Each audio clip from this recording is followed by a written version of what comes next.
direct conversation, some deep reactions, please. All this comics narration ain't late me. A little more talk, a lot less read. A little fight, baby, is what I need. Close the trade, open up your brains. Explain it to me. Explain it to me, baby. Explain it to me.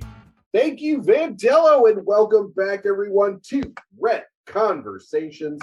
My name is Josh Wasta, a.k.a. Fallout Fieri, and she's like Cleopatra, Joan of Arc, or Aphrodite. It's my co-host, Professor L. Leia Cameron. Hey, I like that. All right. Hello, everyone. With us today is a dear friend of mine who I've known, I think at this point, about half my life. Probably a little bit longer than half my life. Yeah. It's been a hot minute. Yeah, it's been a minute. With us today is our special guest, Royal Hebert. Hi, Royal. Hello. I'm so happy to be here. Thank you for having me. Yeah, no problem at all. I'm excited to have you as a guest because I think you're really going to enjoy today's storyline quite a bit. It's one of my personal favorites, and I actually have not reread it in such a long time that I was delighted to reread it again, and I think I like it even more on the second read through. So I'm excited to have you with us. Thank you so much.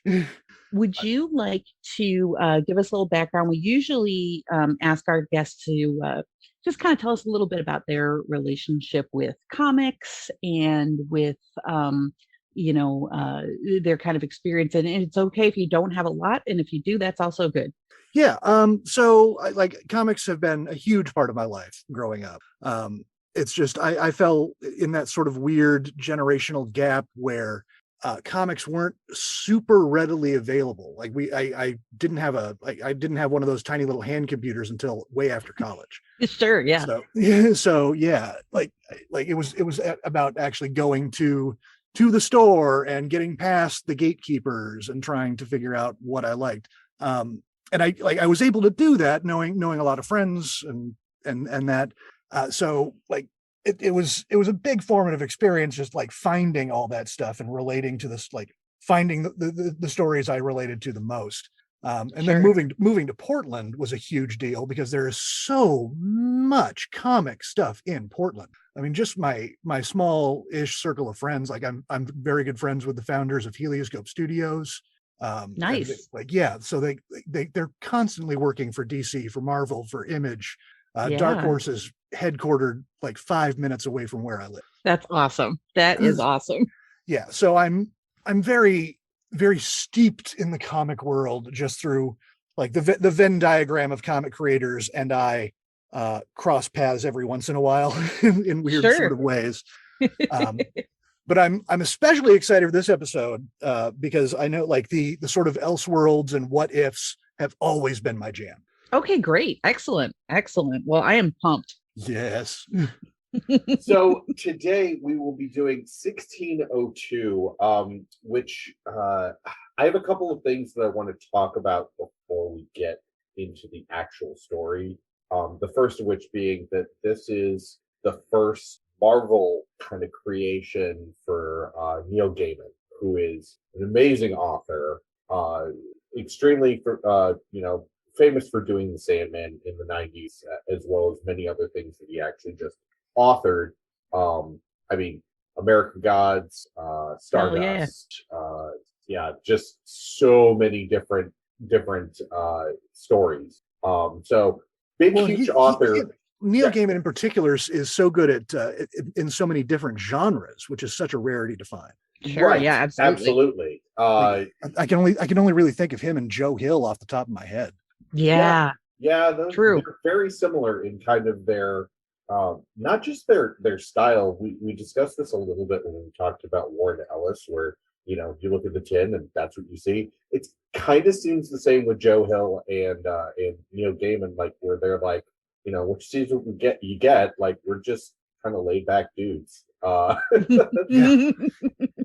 So the big thing was that Neil Gaiman grew up a huge fan of Marvel Comics and wanted to do something for Marvel.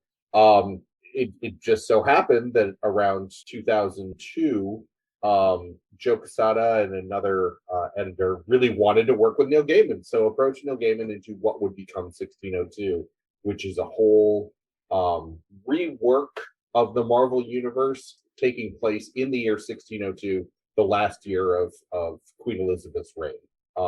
So everything is unfamiliar. This is kind of an Elseworld kind of thing. But the second thing I want to talk about, because obviously we are an audio show and we've dealt with this before, is the artwork. The artwork specifically was done in a style where Neil Gaiman drew. Neil Gaiman did not draw. Anyway, storyboards were sent. Penciler did the artist did the pencils. But instead of normally what you do is you send it to an inker or a tracer if you're a fan of Chasing Amy. Knew that was coming. And then it goes to the colorist who fills in all the color. They skipped the inker phase. So it went straight from pencils to colorist, creating an extremely unique style. Because instead of the tracer adding definition, shading, all of those things, that all became up to the colorist to basically make pencils into straight art. So it's really, really difficult to explain what this book looks like, or the art in this book, even though it gives a very Elizabethan kind of feel to the book. I wanted to get that out of the way because half of what you talk about with 1602 is the gorgeous artwork. And it is such a uniquely beautiful book. Yeah. You're right. The artwork is so distinctive. Which I find in a lot of Gaiman's work, like Sandman especially. There's that sort of distinctive artwork style, but this one really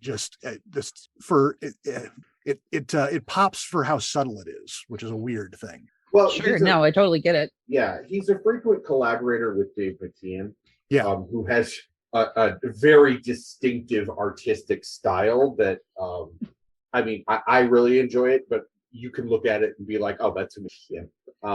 So I want to make sure that credit is given where it is due. Andy Kubert was the illustrator. So the pencils were worked up. It must have been by Neil with his because he's just the writer. It doesn't have who the interesting. Anyway, so Andy Kubert is who I'm going to give credit for the illustrations. Digital painting was done by Richard Eisenhower. So this is one of the first times that you get pencils that are then skinned into a computer and then done digitally to color. So anyway. Excellent. Yeah. So Royal, what made you curious about 1602? Well, like I said, the Elseworlds and like DC Elseworlds and Marvel's What If, those stories were always so much fun to me. Like I love the idea of taking these characters that everybody is so familiar with, and just not necessarily subverting them, but removing them from their usual trappings. And it gives a sense of a better sense of the core of the character sometimes, I think. Right. Yeah, absolutely. And I tend to look at it from an actor's perspective because I've got that fancy little theater degree and whatnot. So like it's always such an interesting character study. The one that stands out to me that I really enjoyed when I was a kid was there was a story, I can't remember the name of it, but it was a what if the little ship carrying Kal-El fell in the backyard at Wayne Manor. Ah, nice. Ooh. So there was this whole examination of what if somebody grew up with Batman's mentality and Superman's powers, and it made for this really terrifying individual. My God. Yeah, no kidding. Holy cow. I might have to look that up because that sounds really interesting. Yeah, and I wish I could recall the name of it off the top of my head. I'm so sorry about that. It was just popped into mind. It's okay, but we all have Google, so That's true. At the same time, I also just in my mind having Superman like in a cowl, being like, I am the light. Nice. Love it. Awesome. Well, as we've talked about on the show plenty of times, we are big fans of reinterpretations. And actually, I just had this conversation on my other show, Graphically Novel, where we got off track to the point where we were discussing the Cowboy Bebop live action. and how Oh yes. people just need to be more tolerant of recreations, because nobody's thing is always going to be that thing. But the more versions of that thing you do, the more people are coming to a story that at its core you enjoy. Mm-hmm. You know, Yeah, so absolutely. it makes Yeah, very absolutely. little sense. Like, you know, if I was like, well, my favorite Spider-Man is the Andrew Garfield one, and somebody's like, okay, well, you know, what I mean, who about hurt- Tom Holland? And I'm First of all, who hurt you? right, right. But that's the thing, is there are people out there that Andrew Garfield is their Spider-Man. There are people out there that Tom Holland is their Spider-Man. There's people out there that whoever the Japanese guy was that played the Japanese Spider-Man live action show in the 70s. I mean, You there know, are probably people whose Spider-Man is the one from the Broadway show, but that doesn't make them right, Josh. well, you know what though? What I'm saying is that all of those people at their core though are Spider-Man fans. yes. You know, Sure, so in you know, it's the same argument with like Miles Morales. You know, yes, he's another character. Yeah. Well, how dare he be called Spider-Man? Because now you have new Spider-Man fans. Well, Absolutely. and as somebody who, like, full disclosure, as somebody who used to write fanfic and was pretty involved in like the Marvel fanfic community for a span of about 5 years or so, my position has always been, because I've been a comics fan for pretty much my whole life. My position on that has always been is that comic book characters in specific, I think more than any other extant like IP, all of them are basically like, anybody who writes comics nowadays is literally just writing fanfic. The only thing that makes a difference between somebody who's writing on, like, you know, Archive of Our Own and somebody who's working for Marvel is one of them is getting paid to do it, and one of them's doing it just for fun. And you know, because obviously the original writers are no longer writing, like, you know, Captain America or Superman or Batman or, you know, Captain Marvel, et cetera, and so forth. So like, all fanfic is canon, you know, and all comic, just like all comics are essentially canon. You know, it's the writer's imagining of who this character is, what they are like, and the situations they get themselves in. So as a result, you know, much like Royal, I also really, really love reimaginings and like what ifs, and, you know, the different types of stories we get just from playing with either the character or the timeline or the situation they're in or whatever. Like, I love that stuff, which is why I love 1602 so very much. And it also plays on, Neil is very good with his history, and is very good with, well, I mean, he's from England, where the history comes from. Right, exactly. He's from a place that has history. I caught that Eddie Izzard reference. Thank you. So yeah, I mean, that's part of why I was attracted to this in the first place, and I was not disappointed in any way, shape, or form. Like, this is great. Okay, so let us begin. For those who have never joined Rat Conversations, this is how it will go. Your lesson today is presented by me, Professor J. I will go through step by step through the plot of 1602. At any point, our guest, Royal, can pull the emergency brake on the entire show and ask any question that he deems appropriate. Professor L, Leia, will then be responsible for answering that question. You can also ask inappropriate questions. That was what I was just double checking. I just wanted to clarify if the question had to be appropriate or not. No. As soon as I said it, I knew that. Like, oh God, don't give Royal an inch. And then if Professor L cannot answer, she will throw it to me. As we are not being audited today by my lovely wife, Jennifer Howland, I will just say I don't know. I'm not as good at making up comic book reasons for things as Jen is. My usual answer is just comic books. So, you know. so the comic can happen is an appropriate answer. Oh, well, then that's what we're going to say for most of it. There we go. One other clarification. Yes. What are the rules on swearing? Just because I'm just double checking. Oh yeah, just swear that as much as you damn hell ass want. Just wanted to fucking check. Yeah. Yep. So many people ask that question. I love it. It's cute. How long have you known either one of us? Yeah. For quite some time. But you know, it's Listen. always appropriate to ask Yeah. for a podcast. You know. Yeah, like if you have kids that I know, like maybe listening to Auntie Leia's podcast isn't the smartest thing to do if they're under the age of maybe 14. Not yet, but they're going to listen to Andy Leia's podcast. Oh, yay!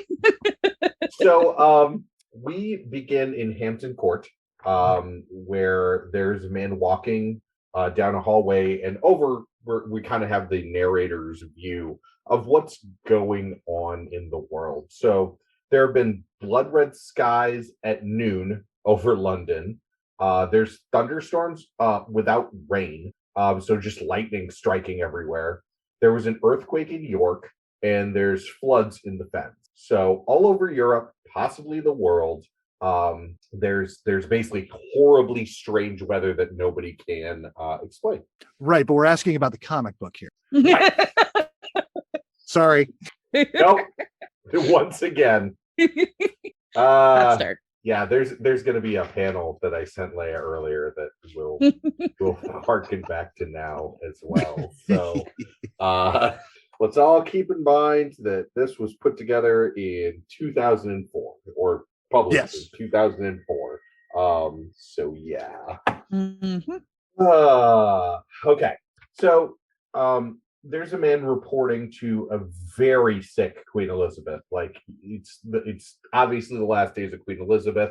They do put like coughs and things in what she's saying, but just the way that she is drawn, she's obviously sickly. Very.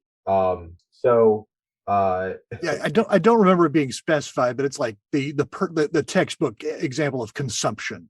Yes. Yeah. Pretty much. Yeah.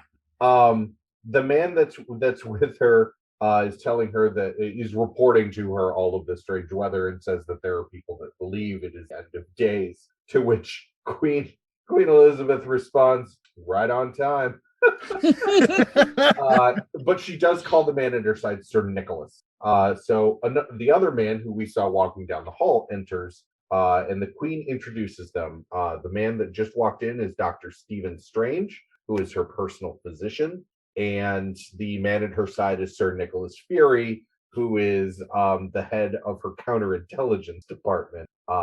And she credits actually Fury for saving her life from hundreds of assassination attempts. Also important to point out here real quick too that this is the original TM Nick Fury, in as much as he is not black. He is white.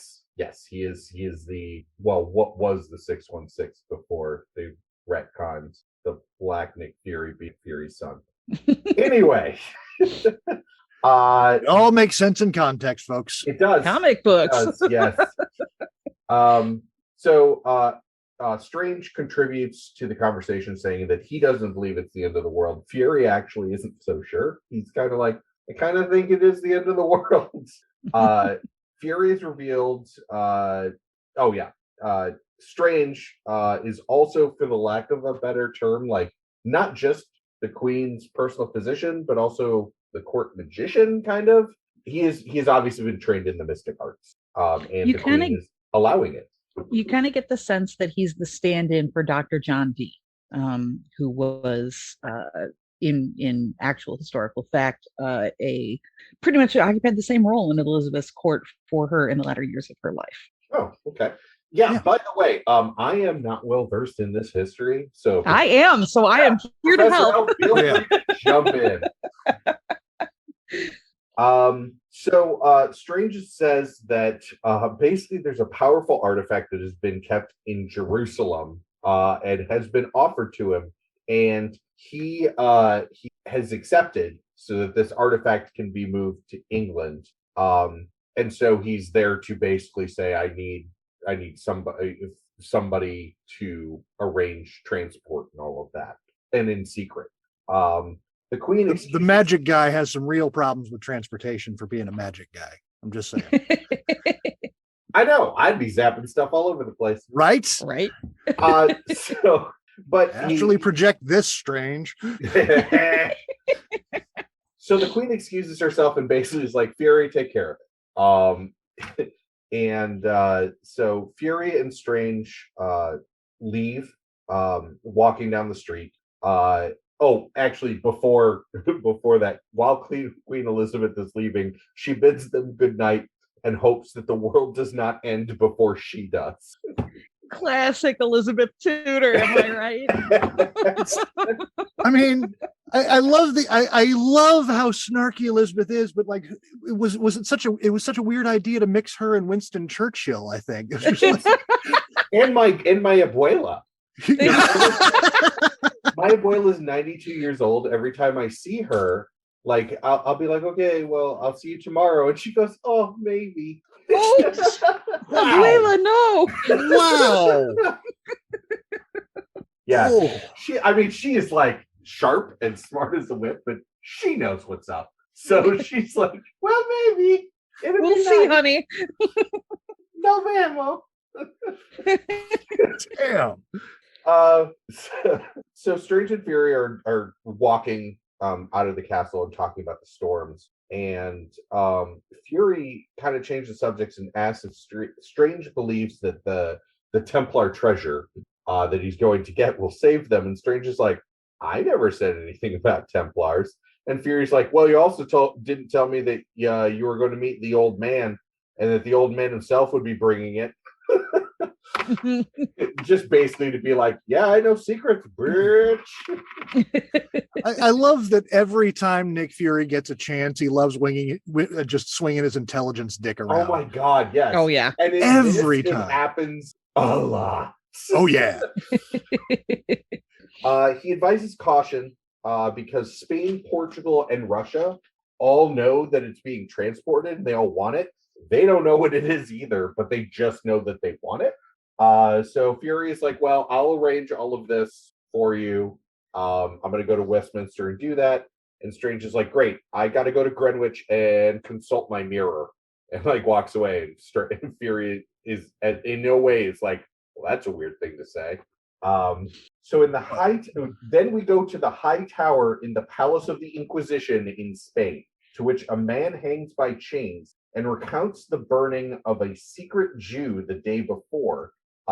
He basically thinks about like the experience, because he can't really, he's in this tower, he can't see anything, but he can hear, smell, and so all of those senses he goes into, it's really disturbing.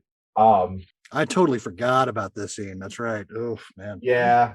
And for the readers at home, this is actually a thing. It does talk about how, because this is in Spain, it does talk about how in the comic it directly calls him a secret Jew, but what that is conversos, which is they are during the Inquisition, Jews were forcibly converted or opted to convert for their safety to Catholicism. Conversos often practiced in secret, or even if they fully embraced Catholicism, they were still kind of regarded as suspect. It's like, yeah, you did convert, but I don't know, you still look Jewish to me. So this is like a whole thing for the Sephardim in Spain at the time. So this is again Neil showing his history work here. There it was. Thank you. I was going to go for History of the World Part 1, but oh, well, and one of us then would have had to make a No One Expects the Spanish Inquisition. oh God, this is a bad hole to go down. Title of your sex tape. God. Walked into that. I just walked straight into it, which is chapter 2 on the DVD menu. Nice. Oh, good God. So anyway, from Jews burning to that, back to this. He's recounting that experience, but it kind of segues into the time that he spent in the tower and why he's there. He basically was pulled in. People wanted to know, who hid him, how long he had been a witch breed, as they call it, which is the first instance of this. Also, before we see him, how he got wings. So then the angle kind of pulls out, and we see that he is suspended in the air. Or no, I'm sorry, he's held to the ground, bunches and bunches of chains, and he has gigantic angel wings. And the last we see of this guy in the scene, he's basically lamenting that he'll die on the ground and he'll never fly again except as ashes. It's super sad. Yeah, It's heartbreaking. Yeah. It's I mean, it's the Spanish Inquisition, but Widely regarded as not being a good time. Not so much a good time. And I do want to pull the ripcord here real quick, because this has always confused me about the book. And just frankly, just the Spanish Inquisition in general, which was horrible and awful, and we all know that. But they're locking up a guy who is presumably, for all intents and purposes, an angel. Like, you would think they might be a little more interested in protecting the holy in this case. I didn't quite understand at first when that scene came out. Like, why do they have the angel locked up? Yeah, well, and it's kind of explained a little bit as we go. That basically, even though yes, he does appear to be quote unquote an angel, any of these, again, quote unquote, witch breed are suspicious, right, just by existing. So that's kind of the whole thing. I get all that. I'm thinking in particular about angel as opposed to the other witch breeds, whatever we want to call them. Because the only defining characteristic about angel is he looks like an angel. Right, literally there in the name. Yeah, and I personally think that it's just kind of done in the plot wise to really kind of exemplify that they don't really care what they look like. They're all of the devil or of witches or whatever. Yeah, and in fact, they do refer to him as falsy. Yeah. Yeah, right. So then we cut to the unfortunately named the Moor's Head Tavern in Westminster. I believe that's the worst example that I'm going to talk about of racism in this, because they do get pretty racist later, and I skip over that whole part. I mean, the good thing about Neil Gaiman is he's really good at his history. He is. Yes. Bad thing about Neil Gaiman is he's really good at his history and he doesn't pull punches. Well, the most cringy parts of his book on Norse mythology. Oh man, is basically racism, where he's like, "Oh boy, I'm just gonna quote Thor, bitches. Guess what he would have said?" Yeah. So in the Moor's Head Tavern, it's in Westminster. A blind bard is in the corner, and he's basically taking requests. And one of the patrons requests the Ballad of the Fantastic, which the bard begins to sing. There is a young man at the bar playing with something on the bar, it looks buggish, and then it goes back to the bard, who is being yelled at by another man who will give him a groat to stop because that song brings bad omen. Another patron of the bar, while this is happening, asks the young man what he's fascinated by, and the young man's like, "Oh, it's a spider," and he's like, "It's got this carapace that I'm observing," because it starts, and mid this excited young man being excited about this spider, the other patron just takes his mug and squishes it. And before anything can really happen with that, Fury has shown up. Fury has shown up next to Peter and is like, "So is the room ready?" And Peter's like, "Yes, sir," because he identifies this young man, Peter. Because we haven't guessed he's Spider-Man yet. We also find out that the blind man is named Matthew, and basically Matthew is looking around the bar. He's like, "Well, I'm going to go find a tavern where people actually appreciate music," basically being negging the crowd. And Fury, Peter, and the innkeeper go upstairs. The innkeeper basically opens the room and says, as Peter asked, there's no fire lit. And then the innkeeper leaves, and Fury and Peter go. And Fury's like, "Okay, Peter, you bolt the door while I shutter the lanterns." And Peter's like, "How is anyone going to find us if this room is in complete darkness?" Meanwhile, while he's asking that, we see blind Matthew basically parkour off of the walls and into the window of Fury and Peter's. Fury introduces the man, or Peter, to the man, and introduces him as his assistant, Peter Parquois. The other thing that I love about this book is they reverse Ellis Island everything. Yeah. Yeah. So you're going to get the original names that European names that these would have been. Except, of course, for Stephen Strange, because he's Stephen fucking Strange. Right.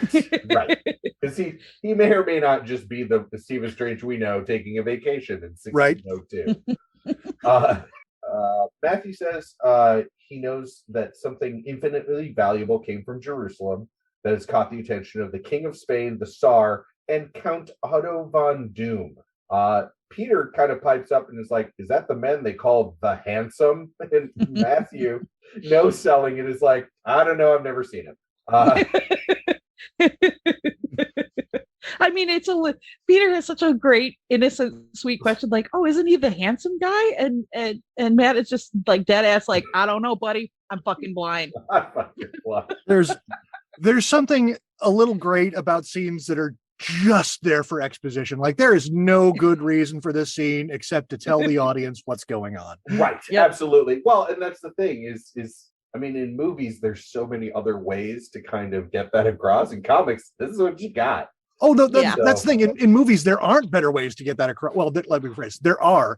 It's just that for the most part, they just do exactly the same thing. There's going to be like one scene where somebody essentially turns to the camera and explains what's going on. Or the movie can happen. Or there will be a character that they have to know. Right. And the things that the audience needs to know. Exactly. Yeah. It's like, oh, you haven't met Stanley McGuffin? Mr. McGuffin, would you please?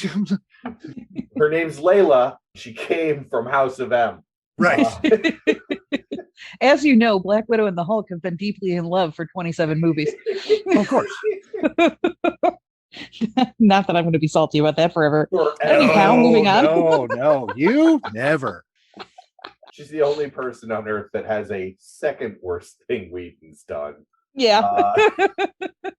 It's just like, yeah, he groomed a bunch of girls, whatever. But did you know what he did to Age of Ultron? That's my co-host. So Fury tasks Matthew with meeting, and they only refer to him as the old man, always. So he's to meet the old man in Trieste and escort him and the item back to Westminster.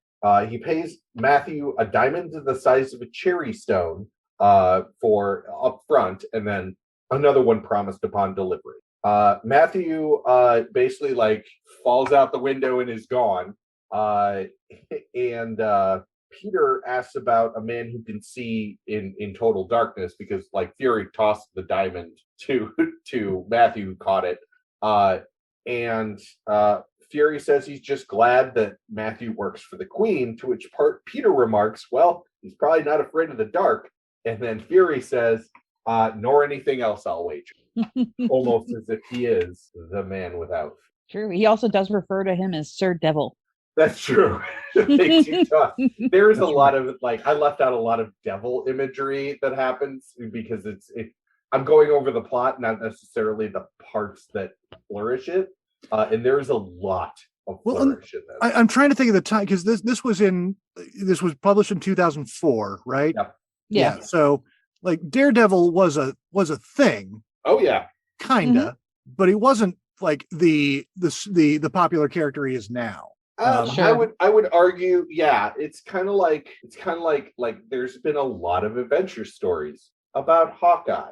Yes. But can you ever say Hawkeye was really popular before like the MCU? Absolutely. Yeah. That seems kind of the same way. Yeah. If you knew Daredevil, you knew Daredevil. Exactly. But for the casual comic reader, and this was trying to appeal to a much larger audience, I feel. Sure. Yeah, getting a major author to do something, because this had been 20 years. Yeah.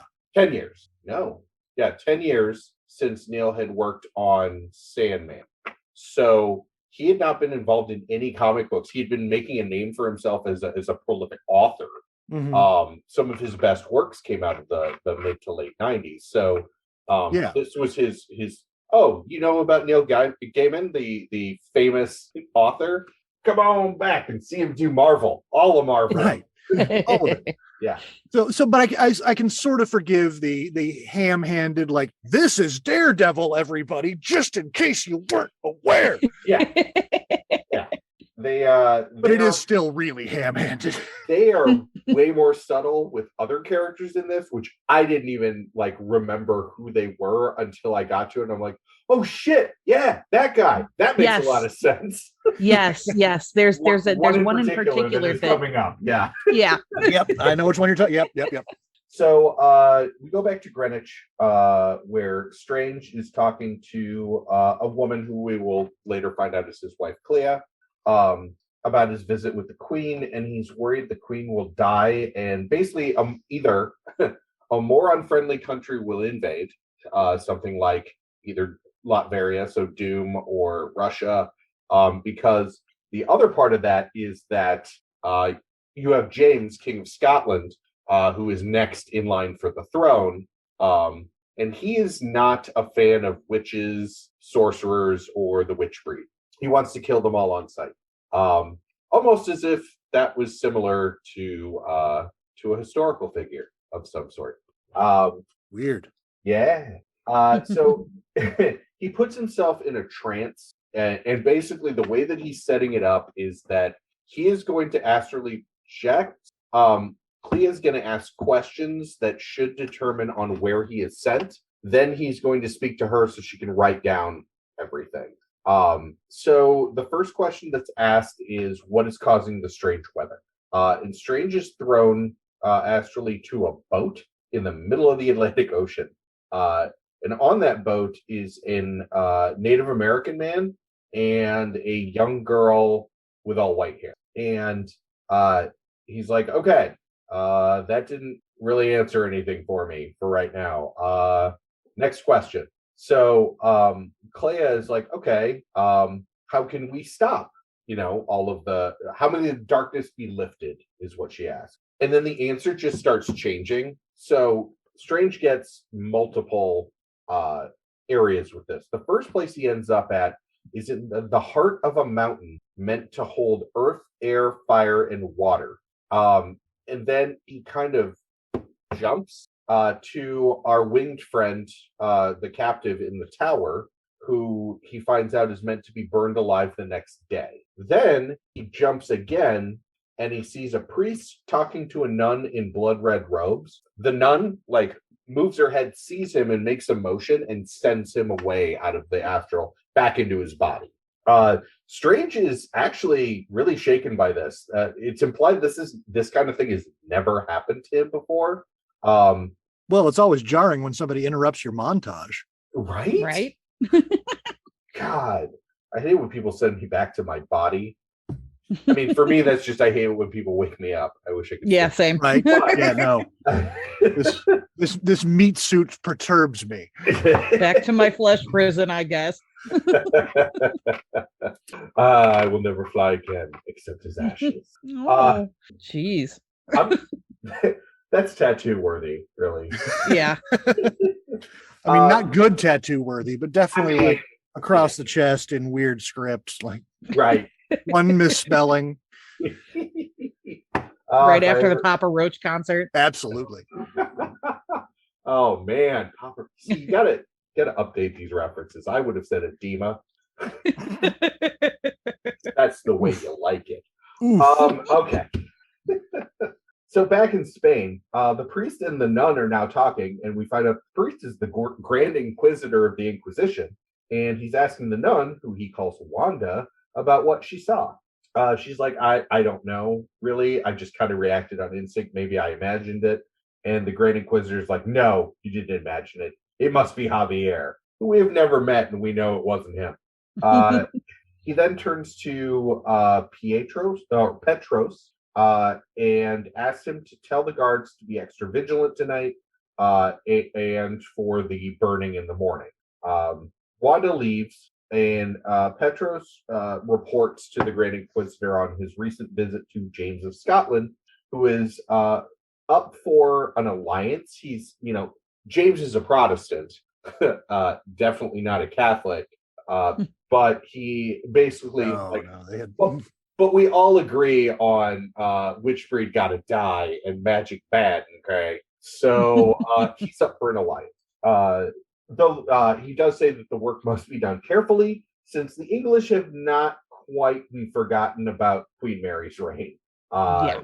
So they're not wild about Scotland. And then the Grand Inquisitor says that's easily enough done.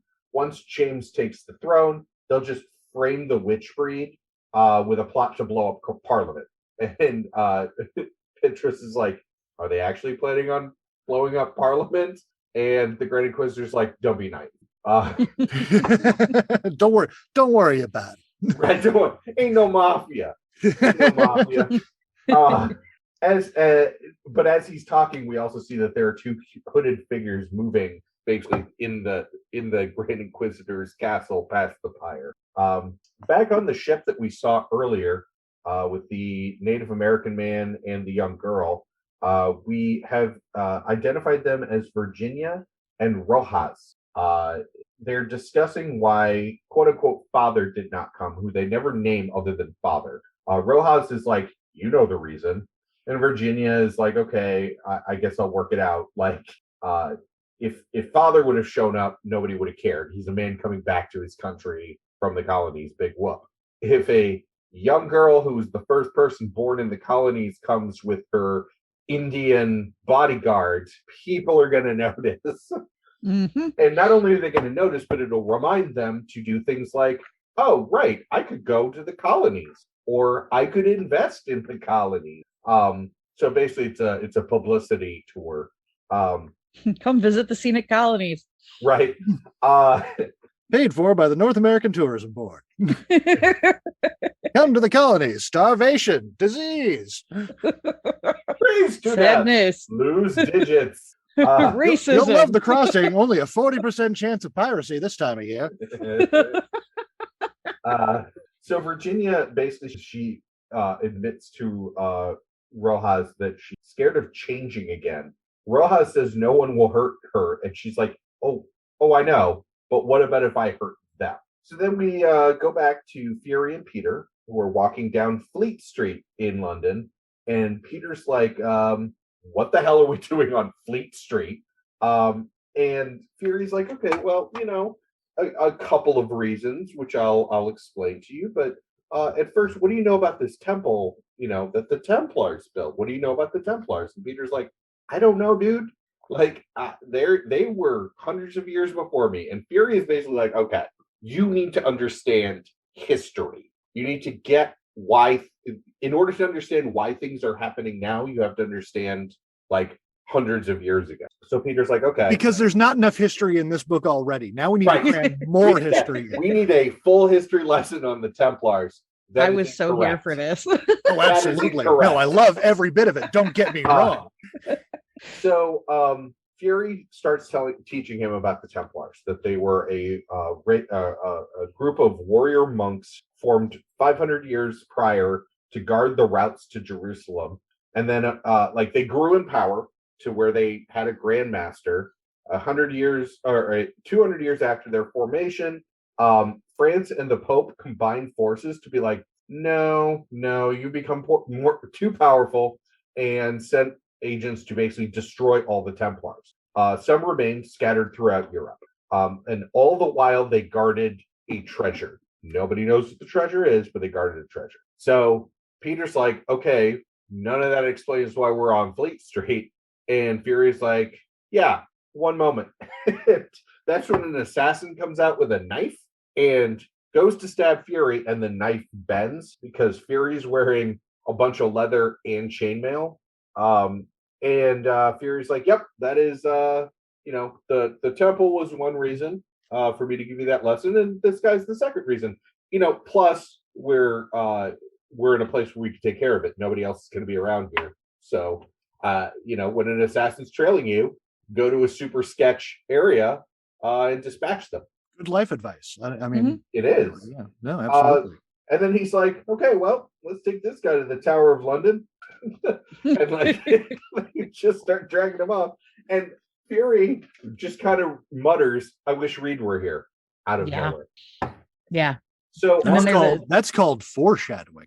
There's even more foreshadowing actually in the following panel, because he talks about how they are the Queen's shield and the nation's shield. Mm-hmm.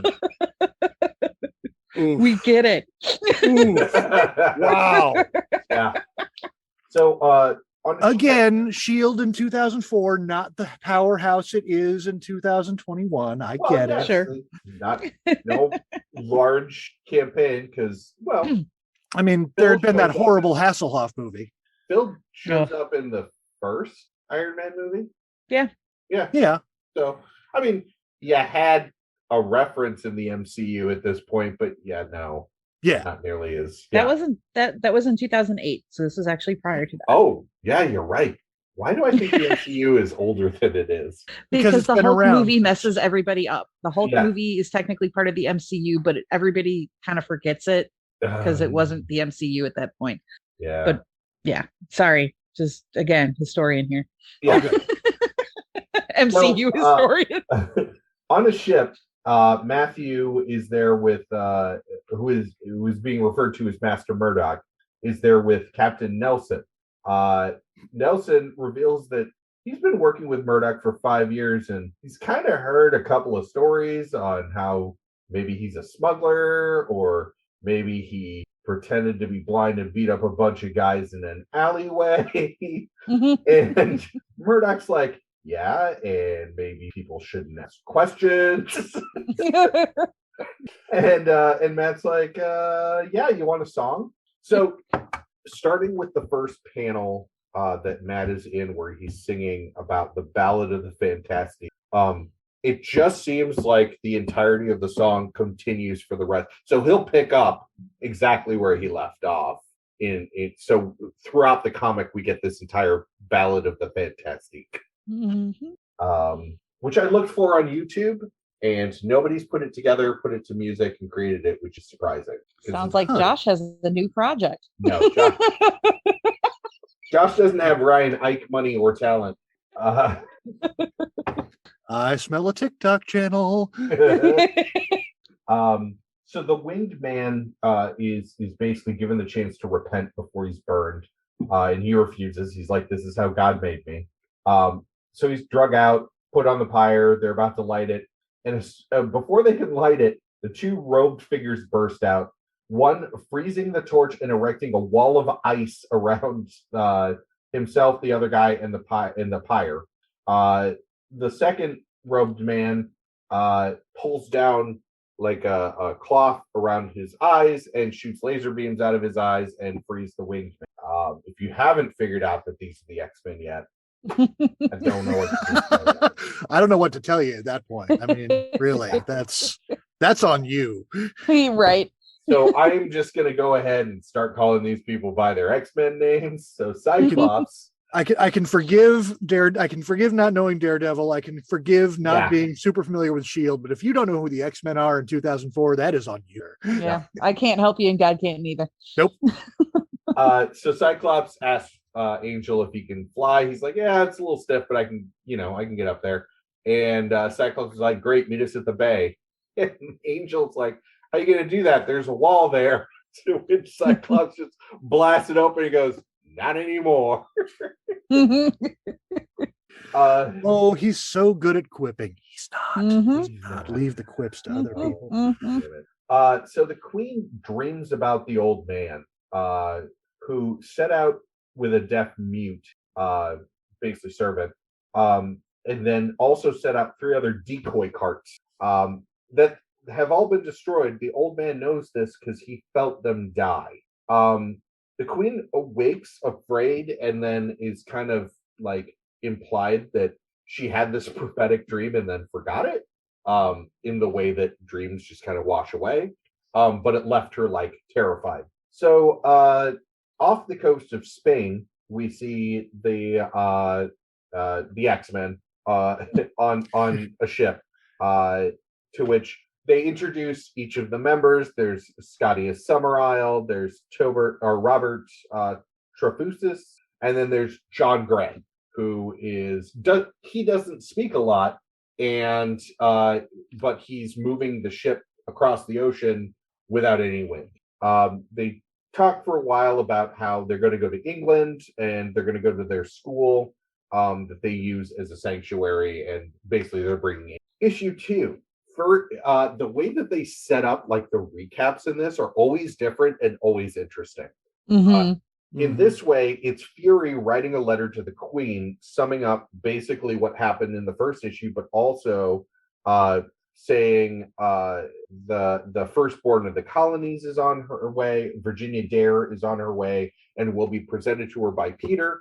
So he's assigned Peter to go get Virginia, take her to the Queen, because he needs to go and speak to Carlos Xavier or Javier at his school.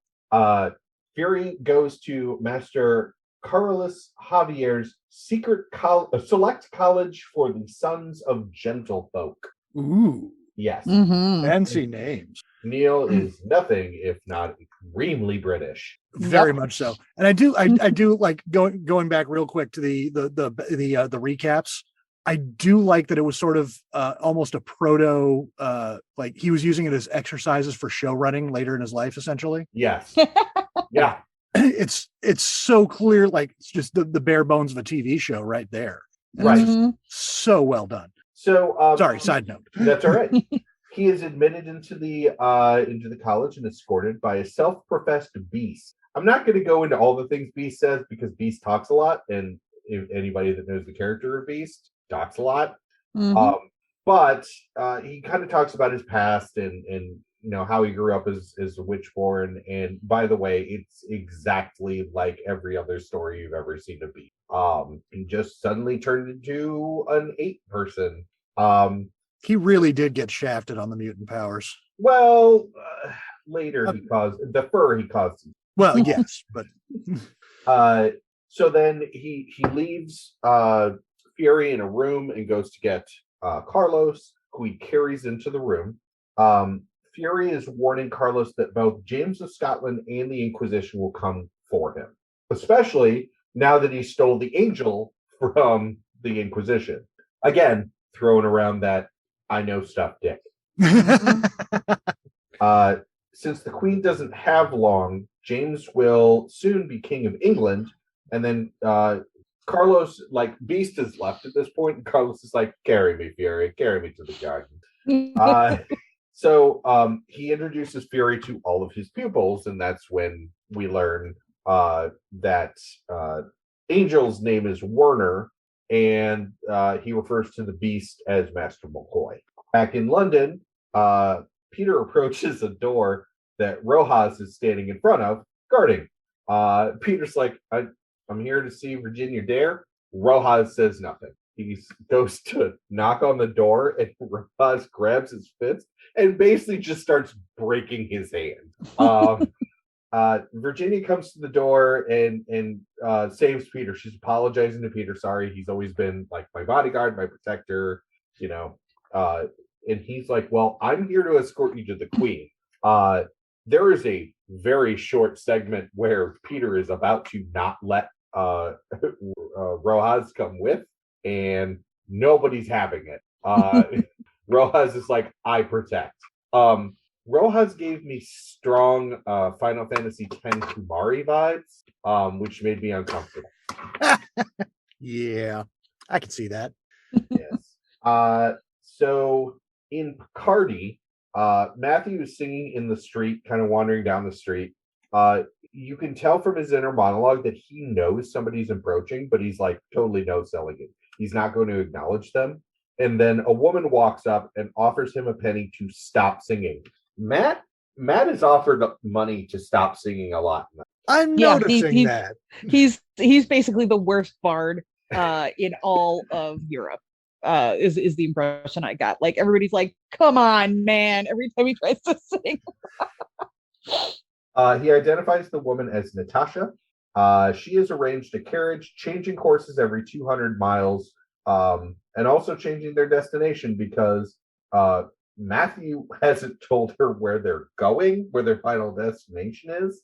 But she says, I basically have a cover. You're to be my husband. You're gravely ill, and I'm taking you home. To which Matthew is like, I can think of worse things to be. During their ride, we find out he's a terrible bard and a smartass. Great. Yes. We find out during the ride that Natasha is a widow, and Matthew went blind by eating glowing gunk off of the side of a cave. It makes more Hold sense on. when you actually Hold when up. you Hold up. So first of all, I have questions. yeah. So first of all, U.S. Leia, I'm gonna go grab another beer. good All call. right. The idea of Natasha being a literal widow is interesting. That's an interesting take. The take actually works well in historical context because at that time, obviously, if you were an unmarried woman, it was very suspicious, right? Yes, but like widows were above suspicion and could move a little bit more freely in society. In these panels in particular too, she is dressed in essentially widows, not quite widows weeds because that's more like Victorian, more contemporary, but she's dressed all in black, both as a nod obviously to her contemporary comics costume, right? Yes, but also because as a widow, marking herself that way as quote unquote in mourning does give her again the kind of freedom to move around in society that she would not be afforded if she were not a widow. So I thought that was really clever. That is clever. Never mind. I take it back. Well, I should know better. Yeah, now that does not excuse why Matthew Murdock would eat glowing goo. Yeah, I mean, like in the story itself, it does say that he was only a boy, which in the comics panels that illustrate this, it does show that he was a young child. I would probably peg him at perhaps 5 or 6. And I mean, 5-year-olds, 6-year-olds, they're dumb as hell, man. They'll put shit in their mouths, especially like a little boy who's just like, oh, what's this? I guess I'll taste it. Yeah. So, but yeah, it is kind of weird. It's a weird interlude. It's like, yeah, I got my powers from eating green goo off this cave wall. Right. Like first you see the goo and I'm like, is he gonna fall into his eyes? Because that actually, I'm down. That would make sense. I'm totally fine with it. And then he like puts his finger and it sticks in his mouth, and I'm like, what? What is this? This is. Parents, do not let your children eat goo off cave walls. This is a learning good experience. Learning moment. Just that's good life teachable advice. Moment. Good life advice right there. Just remember, there's no such thing as a 1,000 batting average. This is true. So, and actually, as they ride, they kind of share a little bit of their story with each other. I mean, Matt actually doesn't tell Natasha the true story. He's just like, yeah, no idea how I got my powers, and then like he's thinking about it, so we see it. But well, I mean, I wouldn't want to admit to anybody that I ate glowing goo off a cave wall either. Right? How'd you lose your eyesight? Ate some cave goo, I guess. I'm so not a good story. That's the note I went with, because we have said cave goo so many times. So happy.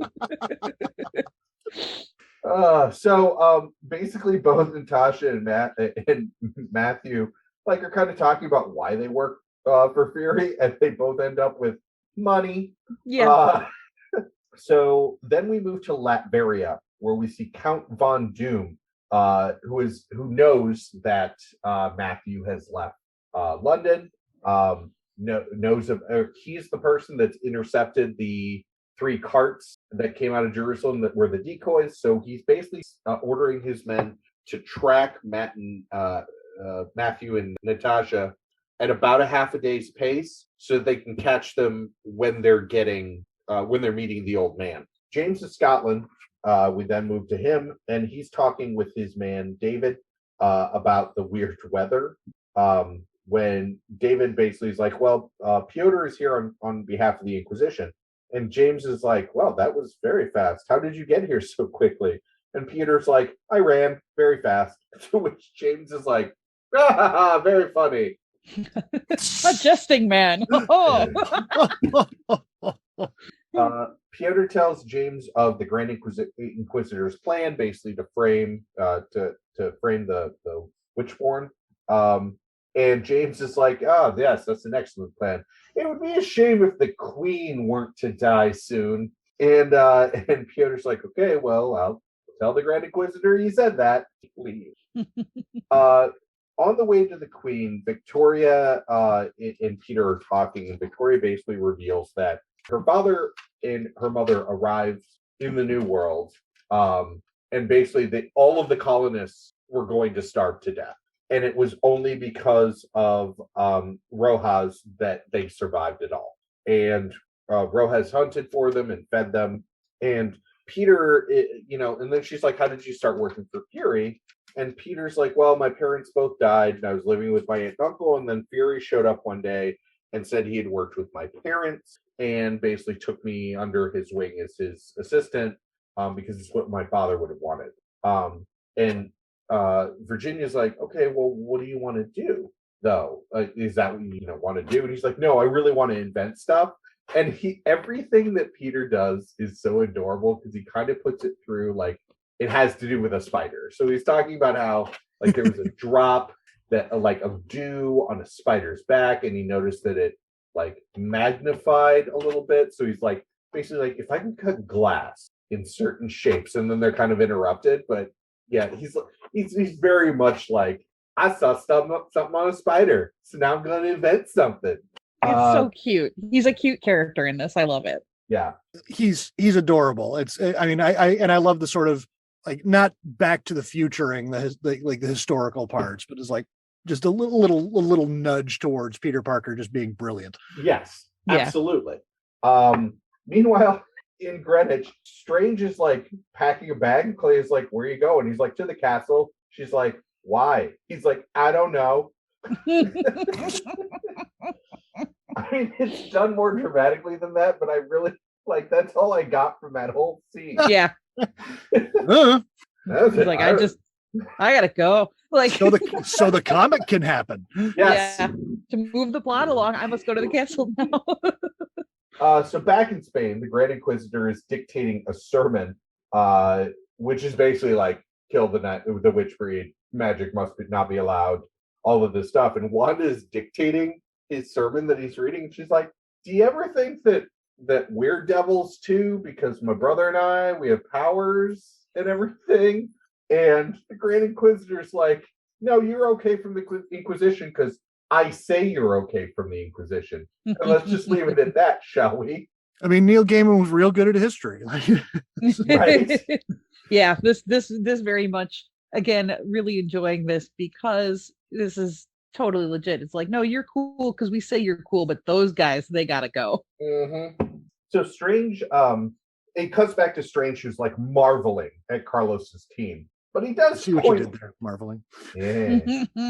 But he does point out that these are extremely volatile soldiers, essentially, on the Queen's soil. And if he were to go to the Queen and report on it, and Javier's like, "What? She cut my head off?" "No, I'm loyal to her, and she knows that I'm loyal to her." And Strange, without responding to that, looks at Gray, who is Xavier's basically like assistant, and is like, "What do you think?" And Gray is like, "No, Javier's loyal to the witch breed, and the witch breed are loyal to Javier." Like, totally sells their boss out. It's brilliant. Yeah. And Javier's like, "Well played, Fury. You basically saw the person that would tell the truth to you." So Javier sends Gray away, and he's like, "Okay, Fury, why are you really here?" And Fury's like, "Okay, I need you to do your thing. I've got a glove from this assassin that tried to kill me, and like a rough sketch of him, and he looks like the Vulture, basically. He looked like ugly as hell. And I need you to tell me who sent the assassin." And so Javier takes the glove and sits there and just kind of sees like the assassin chained up in the tower. And he says he doesn't know who sent them because the man is only thinking about how he failed and how he hoped the other two don't fail, and that one was sent to kill Virginia and one was sent to kill the Queen. And then we jump straight to Virginia meeting the Queen. They have a super racist discussion about the Native American. Like the Queen is like, "Oh, I thought these people were red, and I thought they all had black hair." And Peter is like, no, it's proof that there was Welsh before the Spanish arrived. Yeah, it's not. it's important to note too, because I don't think this was actually brought up, but Rojas is a lighter skinned individual with blonde hair, but it's also in like kind of if you the style of dress that he's wearing in the comic is almost like cigar store Indian type almost stereotypical garb. Like his hair is braided and wrapped. He's got like a little small little headdress. He's shirtless and he's wearing like a loincloth and pants underneath it. Yeah. And but it is notable that his hair is not black. It is not even brown. It is blonde. Right. And I love how they basically no sell it must have been the Welsh because blame the Welsh. Of course. No way could it be Vikings. The perfidious Welsh, of course. Right. Well, and the Queen ever even says that. She's like, yeah, any place that they could make a buck.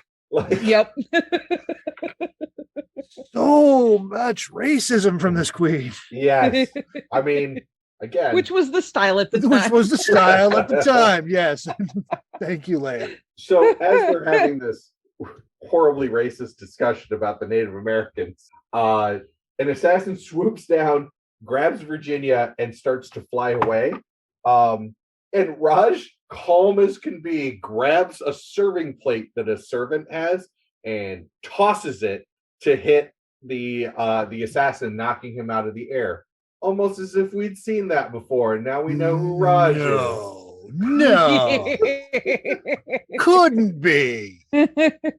And I just want to take this second. The one character that came from the Americas? I was about to say, I want to take this one moment and thank you. Thank you, Neil Gaiman, for making Captain America a Native American. I love it. Love it. And I mean, we'll obviously find out much more about this character as the story goes on, but this is great. Cinnamon bun. So the assassin falls and Virginia isn't in the assassin's arms, except there is like a 3-talon rip across this assassin's face. And we go outside to see that Virginia has changed into a giant white griffin. Griffin is the Family Guy family. So now issue 3. There is just narration summing up the events that have happened thus far to bring us through like all of the different kind of threads that are going on. But as it is, it's pulling further and further from the earth. And finally, whoever the narrator is like, but I cannot intervene. I can only watch. Gee. So Raj and Peter run outside. Raj starts to climb, but Peter goes, "Oh, I can't climb." Sweet Peter. For crying. I missed that. I did, or like, not missed, just don't recall that part, but good Lord. Raj gets to the roof and Strange is there. Strange is like, "Yes, I'm here on this roof and I'm here to help you. Do you believe me?" And Raj is like, "Yep." And then they just start like it's the scene in a tavern of, "Oh yes, we've just met you, young traveler. Would you care to join our merry band?" I just met you, and this is crazy.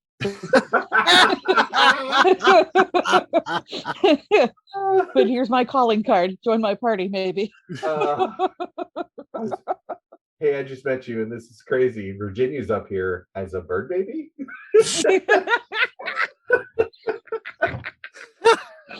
Oh, this is great. I love it. Oh, I wish some days I wish this podcast was like 8 hours long. So Strange and Raj basically have a plan to trap Virginia in a net. Strange works up basically a magic circle and half like magics her and half just taunts Virginia to show up in front of him, to which she attacks him in bird form and like scratches his armor. But then Raj throws the net on her and Strange starts doing his woogie woogie in the circle to basically be like, we need to get this done before anybody else shows up. Next thing we see is Fury showing up, demanding to know what happened, and Strange lies, straight lies, and is like, oh yeah, we found Virginia up here. Man, that's weird. And Fury's like, how did those scratches get on your armor? He's like, oh yeah, I'm not very good at climbing. I must have scratched my armor on the way up the wall. Like, the worst lies. I was going to say, it should be noted that he straight up lies. He's just not good at it. No, he is not. Yeah. He did not vampire larp for any amount of time. No, clearly. So back in Spain, there is Brother Tomas is there from the Vatican to talk to the Grand Inquisitor about rumors of him working with James. It should be noted that the Brother Tomas is like, we need to go someplace very, very private. And the Grand Inquisitor's like, cool, let me take you to my subterranean pit mausoleum. Yeah, it's like, yeah, come to my hell chamber. Like, it really is. Oh, you don't have a hell chamber? Now I need this one. economy. So Brother Tomas basically, like, as they're walking, the Grand Inquisitor's like, what would be wrong with working with James? And Brother Tomas is like, I mean, nothing would be wrong with it except the Pope wasn't on board with it. So it's an agenda that is not the Pope's, which we don't like. And we're worried that maybe you have, the Inquisition has an agenda that we wouldn't sign on for. And the Grand Inquisitor's like, okay, cool. So you're going to take me to Rome then? And this brother is like, nope, just going to whack you instead, and pulls out a dagger and is like, yes, this is the finest Toledo steel. You won't even feel it slice your neck. And the Grand Inquisitor's like, well, that's a shame. And he's like, yeah, that's all you have to say is that it's a shame? And he's like, no, it's a shame you decided to use steel. To which he magnetizes the dagger and kills the brother. And then he like kind of looks down at the pit and he's like, it's a shame. So back, guess who that is? Yeah. Back in England, Gray is walking around and sees the angel up in a tree, and it like levitates himself next to the angel. And of course, they're like, "Oh yeah, flying's great. We all love flying." And like that equates to a very heavy-handed, and again, can't have a batting average of 1,000. A very heavy-handed explanation of Xavier. That really in no way is different than modern day, which I guess is kind of the point. But they're interrupted by Scotius, who like this is probably my inference. He looked jealous because I know who Gray is and I know the regular content. Yes. But I mean, at the same time, he's like, get dressed, get to the chapel. We have our prayers. To which it moves to Carlos, Javier,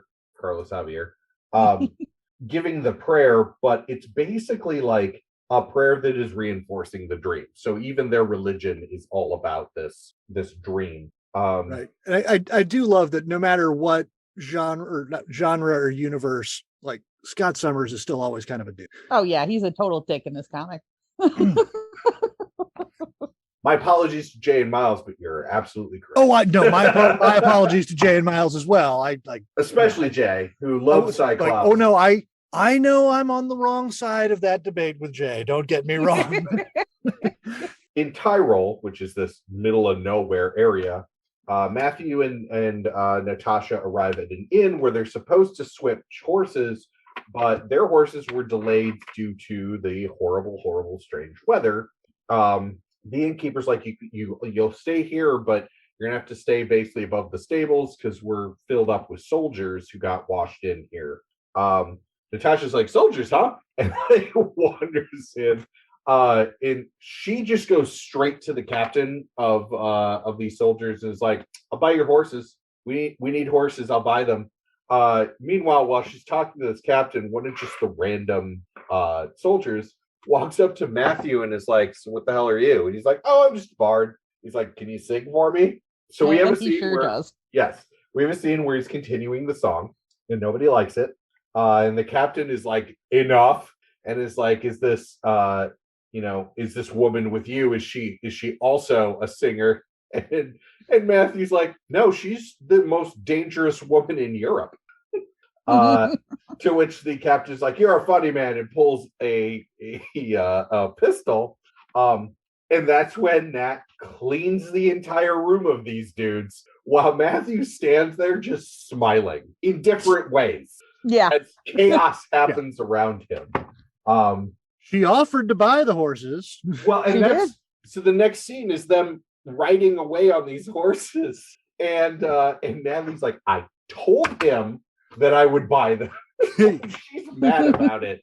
And Matthew's like, yeah, well, I was there. I saw it. You did. And she's like, you really think I'm the most dangerous woman in Europe? And Matthew's response is, well, I haven't met them all, but I can tell you, I can't think of anyone more dangerous. And Natalie's like, aw, sweet. Terrible bard, but smooth motherfucker, Matthew. Oh, yeah. Ladies and gentlemen. Yep. Always with the ladies, that one. Mm-hmm. Well, all of his senses were sharpened. Back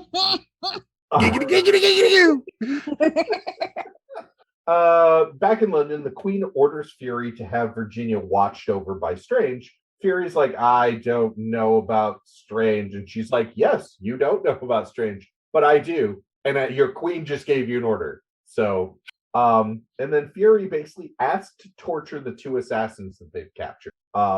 And the queen is like, we are not barbarians. However, whatever you need to do for whatever you need, go and do it.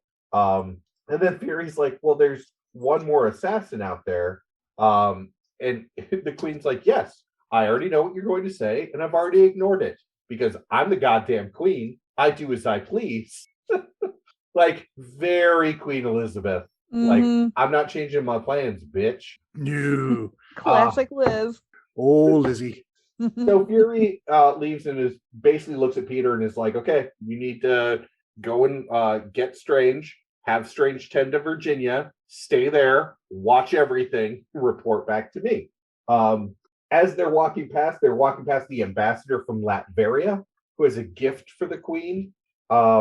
And it is a box that plays music without human hand. So it's like this, basically the giant ornate music boxes of the time, but it's, at this point, it's a novelty. Peter goes to Strange's house and meets with Clea, which is actually really kind of cute, touching. And she's like, oh yes, well, this is my husband's laboratory. He has stuff from all over the world. And Peter's like, so like, I have nuked all of that stuff. She's like, no, like real things that do real science stuff.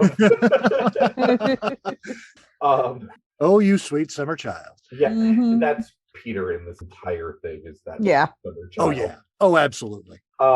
Clea then goes and finds Strange. He's actually projecting in space, and he says he's close to finding something. And you actually see him fly past the Watcher. Yeah, like in the bottom right of the panel, you see kind of the outline of that bald ass head and that weird popped collar. Yeah. So I that's what I love about the Watcher. Like almost every time they reference the Watcher in Marvel books, he's somewhere in the background. Yep. Like it's always some kind of subtle thing. It's an effect I just like. We covered this in our first episode in Civil War when we were explaining Civil War to Hollywood. And that's one of the only times where the Watcher literally just shows up in the room. Yeah. And Stephen Strange is like, that this guy is here. He's not great for us. Yeah, it's like, this is an issue. Super bad, you guys. Yeah, he wants a front row seat, and bitch don't dish out for most things. So,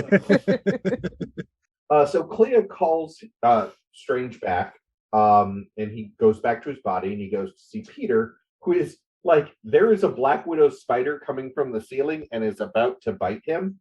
When Strange is like, don't move, and Peter's like, oh, I'm not scared at all. That's a cool spider. And Strange takes the spider and moves it to where it's supposed to be, and says that it's a gift from Sir Richard Reed when he used to travel. Virginia is burning up. She is in a coma or asleep for 1602 terms. Asleep for a long time. Raj confirms that she has to Strange that she's turned into animals before. They've all been white, and Strange surmises that whatever's happening to the world is linked to her. As he kind of does his magical assessment. Brief history note here. I don't know if either of you are familiar with the legend, but our listeners may not be. This is a direct reference to the legend of Virginia Dare, who went missing with the Roanoke colonists. Yep. And the legend being that Virginia actually does pretty much what they kind of state in this tale, is that she found a new home with the Native Americans after the colony was destroyed, and could transform herself, and it's a lengthy thing that I'm not going to get into, but basically could transform herself into a white doe. Huh. And so the legend was that she was kind of like immortal, and like if you saw a white doe, that was really Virginia Dare.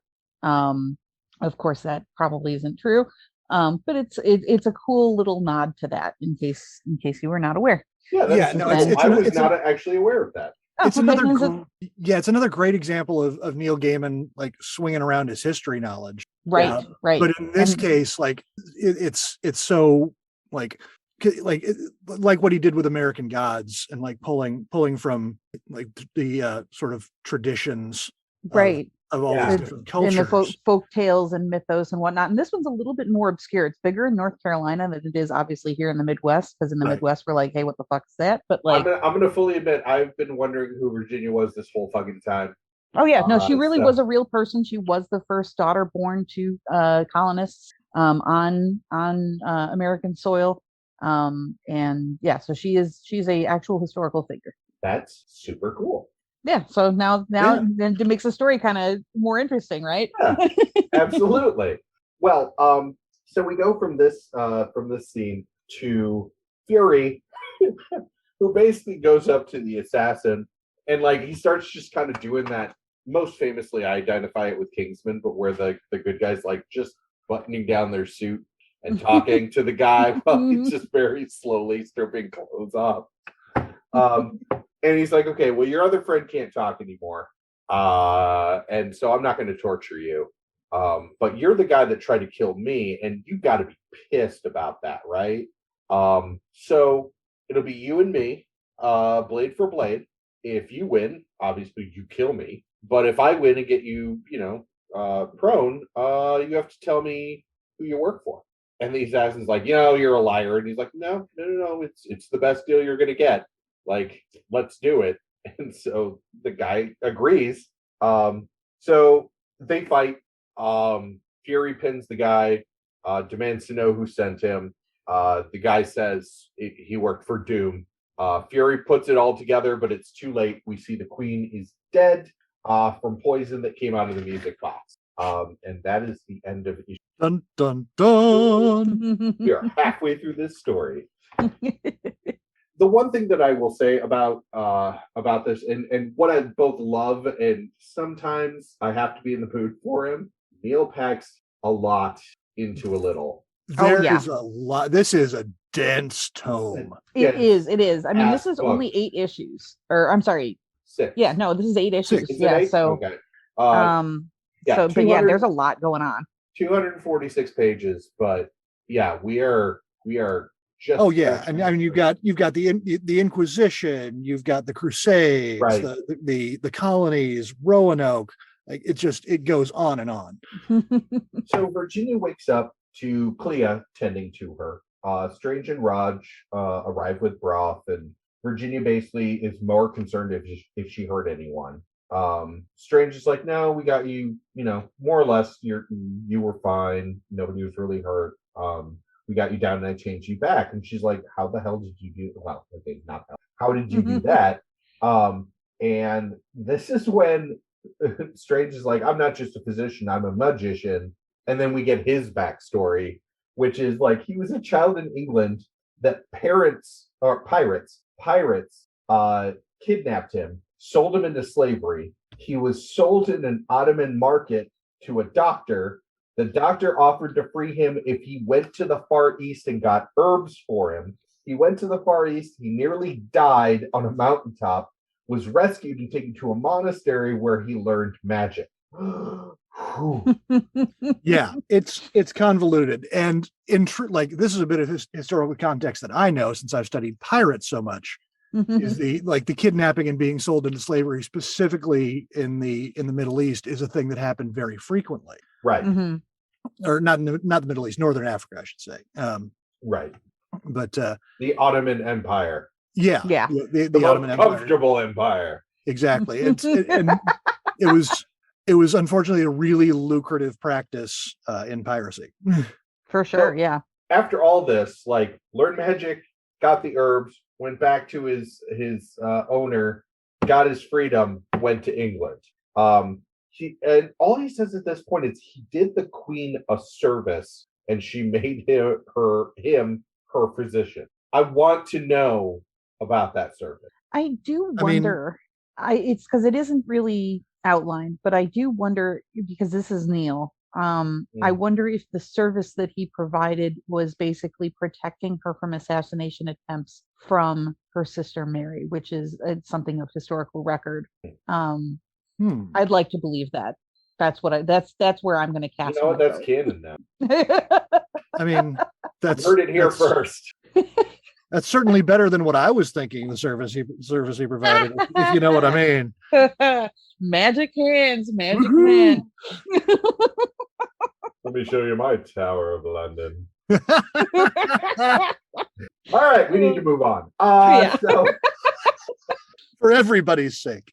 But at this point, he also explains to Virginia, who is asking, "Oh no, is the queen mad at me?" He's like, "No, she's not mad at anything." And James is on his way to take the throne. There are also rioters in the streets believing it's the end of the world. And Strange is like, and I'm not 100% that they're not right. Peter, meanwhile, went up with Fury. Also, it's revealed at this point that Peter has left because he went to meet with Fury to meet King James on his way to London. Then in Newcastle, Fury meets with James, who basically is like, "So, what did your intelligence tell you was the assassins?" And Fury's like, "Well, we found out it was Doom." And James is like, "How do you know that?" And Fury's like, "Well, admittedly, the word of an assassin. And, I didn't find it out in time to save the queen." And James is like, "Well, let me help you. There's some witchborn or witchbreed. They're in this area at this school. They were the ones that killed the queen. Go and capture them. If you can't capture them, kill them. And by the way, do a better job protecting me than you did Elizabeth." Subtle. Yeah. Well, King James was not known to be kind. No. No. Well, I'd be cranky too if I had to write that whole Bible. While also being queer. Right? Right? Yeah. Well, yeah. Yes. Meanwhile, Nat and Matthew are near Tryst. They're crossing a bridge, which is one of those ridiculous bridges that you only see in comic books and old movies. Well, not even old movies, because the Fast and the Furious, the newest one. But it's like that Indiana Jones rope bridge. And oh yeah.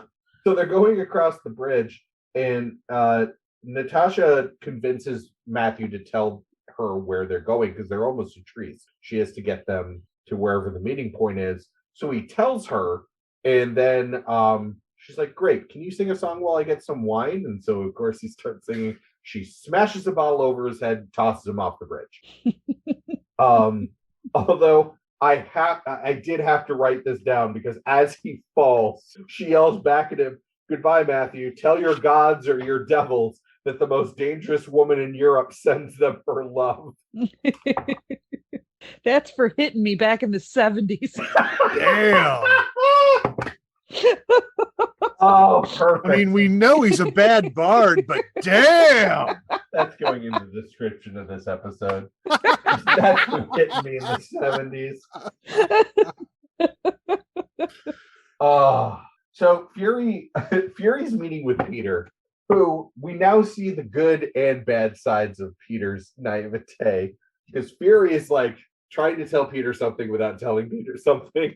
So Fury's like, okay, I have to go capture or arrest Javier's student. And he's like, you're going to go ahead. And Peter's like, oh, so I should tell them to flee?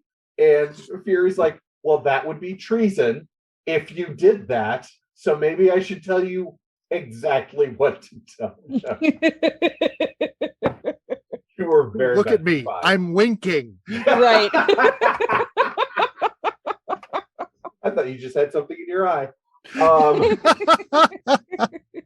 So back in Spain, the Grand Inquisitor finds that James, through Pietro, that James believes they were the ones that killed the Queen, and that all Witchborn will now be sent to them once. So basically, from England, once James is in power, all of the witch breed that they find will be sent directly to Spain to the Inquisition.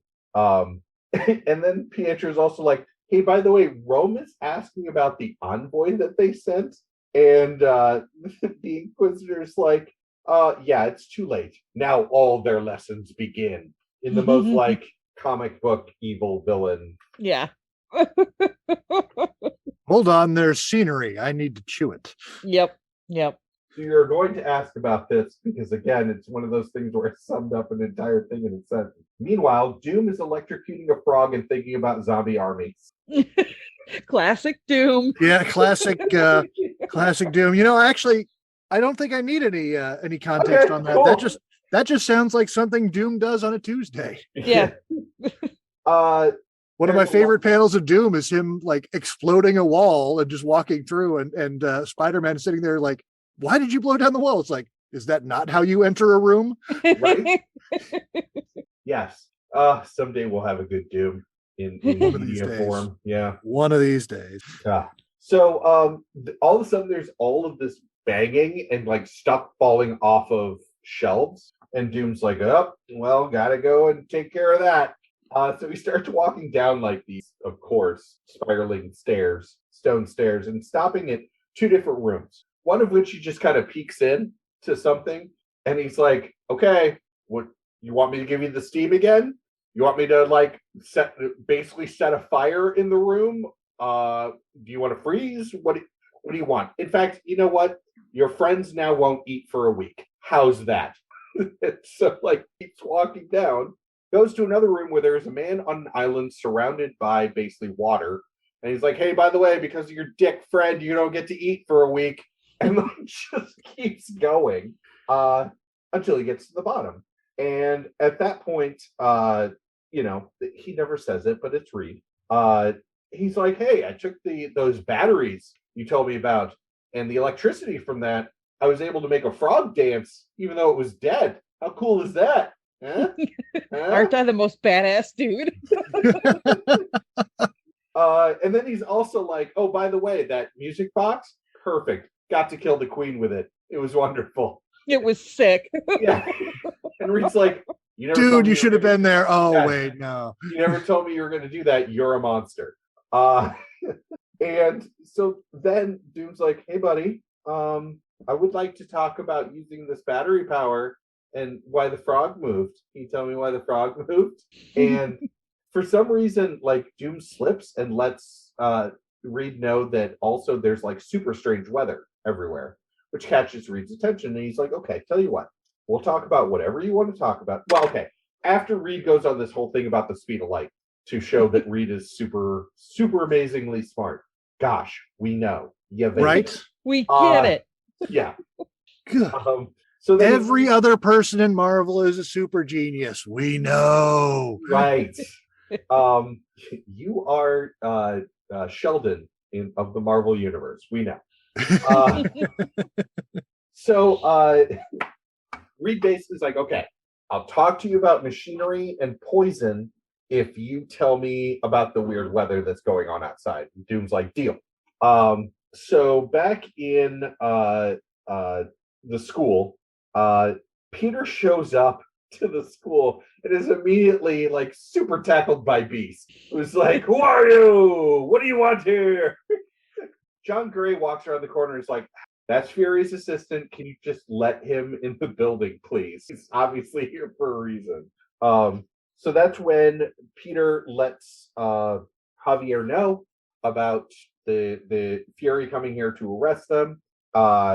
Fury's message is, by the way, to give up peacefully. Don't fight, don't flee. Scotius, Robert, and Beast all want to fight. And the Angel's like, there are so few of us and so many soldiers coming. We could easily get away. Javier calms them all down, basically implying that he has a plan and says tomorrow will be very interesting. So this is cryptic. So this is when we get basically the legend of Virginia Dare, which I didn't know was a legend, but kind of how she gained the power that she did. She found something weird out in the land. Did she lick it off a cave wall? She did not. She just touched it with her hands like a normal person. Yet again, I need to stress that if you see something that you don't recognize and you don't know what it is, do not touch it, and definitely don't put it in your mouth. I don't know why this isn't like common knowledge. It's good life advice, really. Exactly. I do have a geologist friend who every once in a while is like, sometimes you gotta know them. It's true. I mean, like archaeologists have a thing where they like you can actually lick bone to determine whether or not it's bone or rock, because of the porosity. It will stick to your tongue if it's bone, and if it's rock, it won't.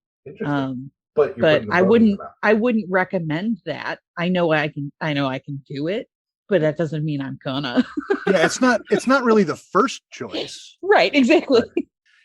So out of Virginia's story, we also get that because she's awake, that the weather started in the New World shortly before the colonists came. It spread across the Americas, and it seems to be slowly spreading across the world because it just showed up in England about a year prior. So back in Trieste, Natasha meets the old man and basically is like, yes, I am here. I'm the representative from Fury. Yeah, show me the thing. She's like, is it a weapon? He's like, well, it could be. And she opens it and just says it's gold.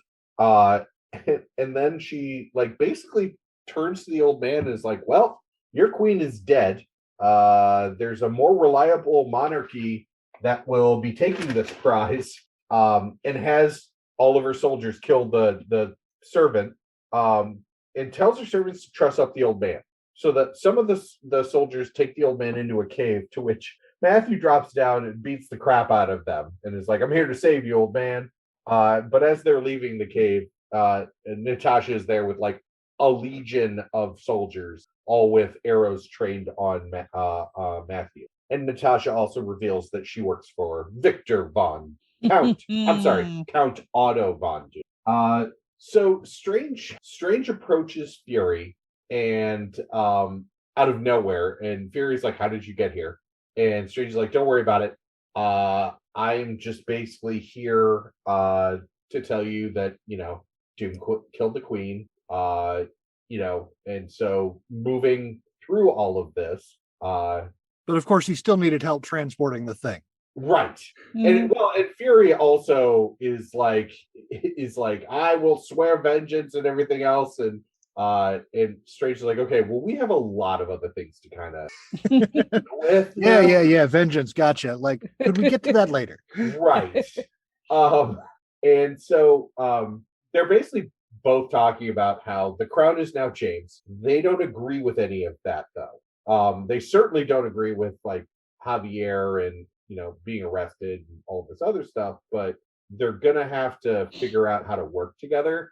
To which, like, it's so funny because Strange is like, I'm going to concentrate on unraveling this mystery with my magics, and Fury's like, I don't believe that you have magic. I believe that you are just a mountebank, and so I'm not going to listen to any. And he's like yelling at Strange with Strange fades, and Fury is like pointing at one of his soldiers, and his soldier's like, sir, this is your bread and cheese. And you just found out that like Fury, to everyone else in the camp, was just standing there yelling at people. So then they decide to ride south. They get to the school, and Fury's like, "Open up," and Peter opens up and has like a bump on his forehead. And Fury's like, "Oh my God, Peter, did they hurt you?" And he's like, "No, no, no, it's just my pride." He's like, "There's a guard last night that was a little overzealous." So basically, like, Beast left him a little injured, but no. And then Fury comes into the room to talk to Javier. Basically, the king sent me here.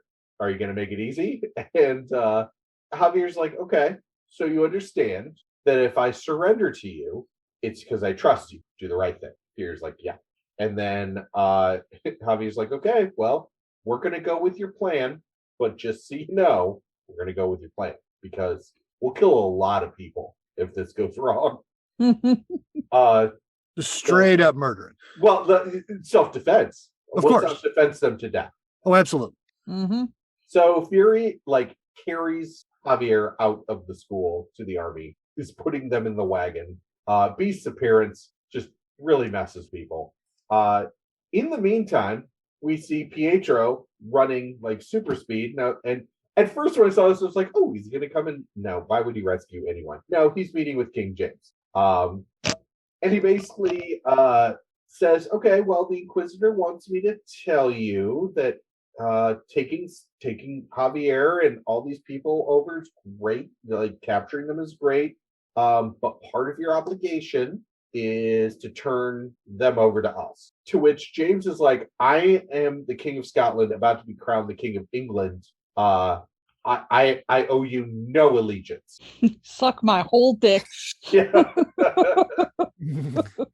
And then he's basically like, "Hey, Pietro, you want to come work for me? You want to be a baron? You be an earl? You want women? I have women." It should be noted that during every exchange he has with Pietro, keeps calling him a pretty young man. Yes. And is very flirtatious with him, again alluding to James 1's if not homosexuality, then definite bisexuality, because he was. Weird as fuck. Yep. Yeah. Pietro is basically like, "Nah, won't work for you. Won't tell you how the Inquisitor knew that we had captured Javier." And then it's implied that he just super speed blurred away from James, to which James comments on is to his handman, who is Banner, referred to as Banner, and he's like, "Oh, well, he left in a hurry." Yes. Wow. And then also says, "Next time, do not permit him to leave so easily."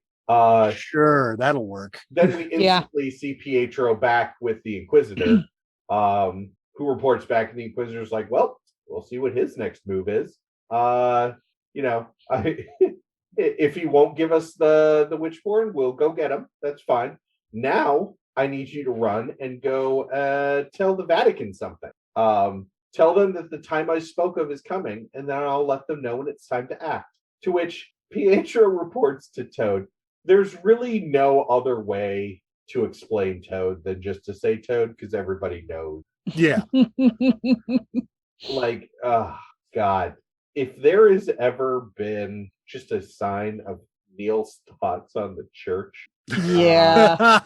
the fact that the buddy. voice that will go and speak directly to the Pope is Toad. Yeah. Yeah.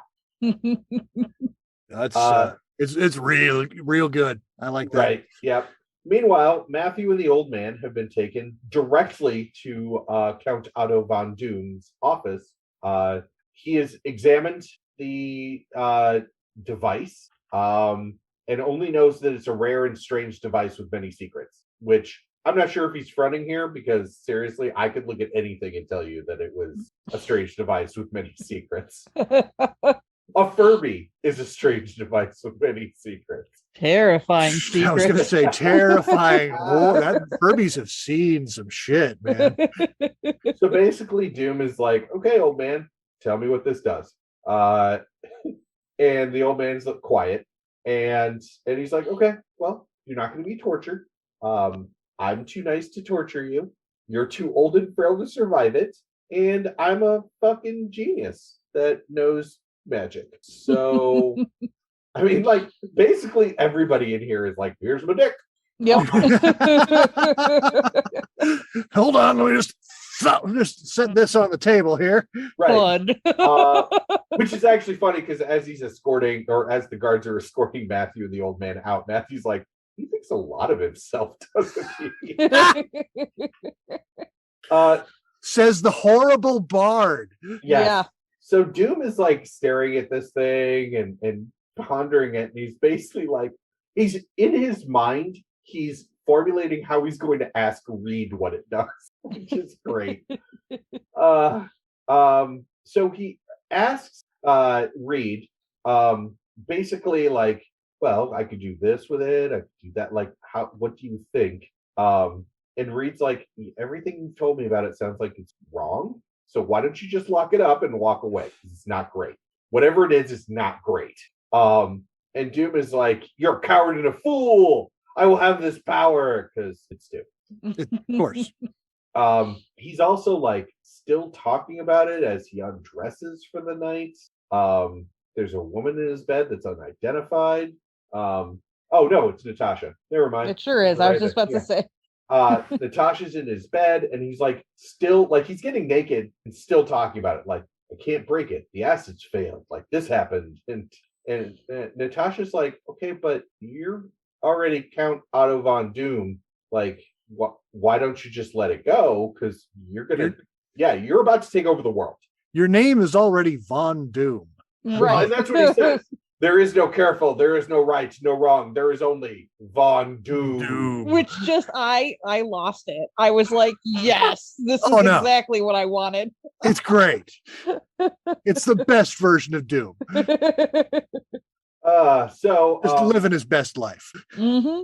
So the old man and Matthew are in the dungeon when Strange appears to them, because he's again teleported himself somewhere. And the old man's like, hello, old friend, are you well? And Strange refers to him as Donald, and he's like, I'm well, how are you doing? The old man's like, well, I'm alive in a dungeon, dick. Mr. Teleporty. Yeah, right. He then tells Strange about what the thing was that he was taking, that he's at the castle, that Doom has it, but that he has no idea what it is. It's a golden ball that fell from the sky like 15 years ago. And basically is like, talking to Strange and filling him in on everything. When Matthew's like, you were moaning in your dreams? And the old man's like, no, it's good. I talked to Strange. She's going to free us. To which Matthew's like, well, that's great to hear. You're crazy. Okay, Grandpa. Yeah, right? We'll take care of the bad worms. That's right. No, Grandpa, for the last time, the lizard people did not cause 9/11.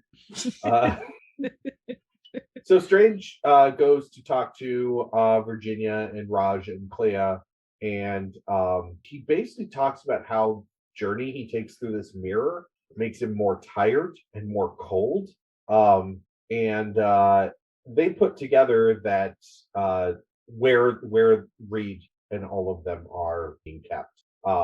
And he's like, or Clea is like, what if it was 4 people instead of, when you talked about the heart of the tower, flame, water, earth, air, but what if it was people, one who burns like flame, one who flows like water, one who's made of rock, and one of air? And Strange is like, they're dead. And they're like, yeah. And Clea's like, yes, of course, go ahead. We'll go to bed now. Of course. Certainly. But Virginia goes to Clea and is like, I want to talk to you about what you were saying about people who were like elements. And that's when we find out the Fantastic Four story in this, where Reed mounted an expedition to the New World. All he wanted was knowledge. The ship was called the Fantastic. And then they had, Master Storm, Storm's sister, and the captain. Oh, and the captain, yes. Who was, sorry. And then Clea sings another verse of the of the Ballad of the Fantastic. And Virginia's like, oh, hey, I've heard that song. The sailors on the ship that brought me here would sing it. Something about a light that changed them and saving people from a huge monster or something. And they basically are like, Clay is like, yes, this thing happened. There was a light. They floated in the ocean for a few days. They were changed. They still fought monsters, and then one day they disappeared. Meanwhile, Reed is now pondering the item, the golden sphere. Doom has brought it down, but is keeping it like basically outside of the chamber so that Reed can look at it.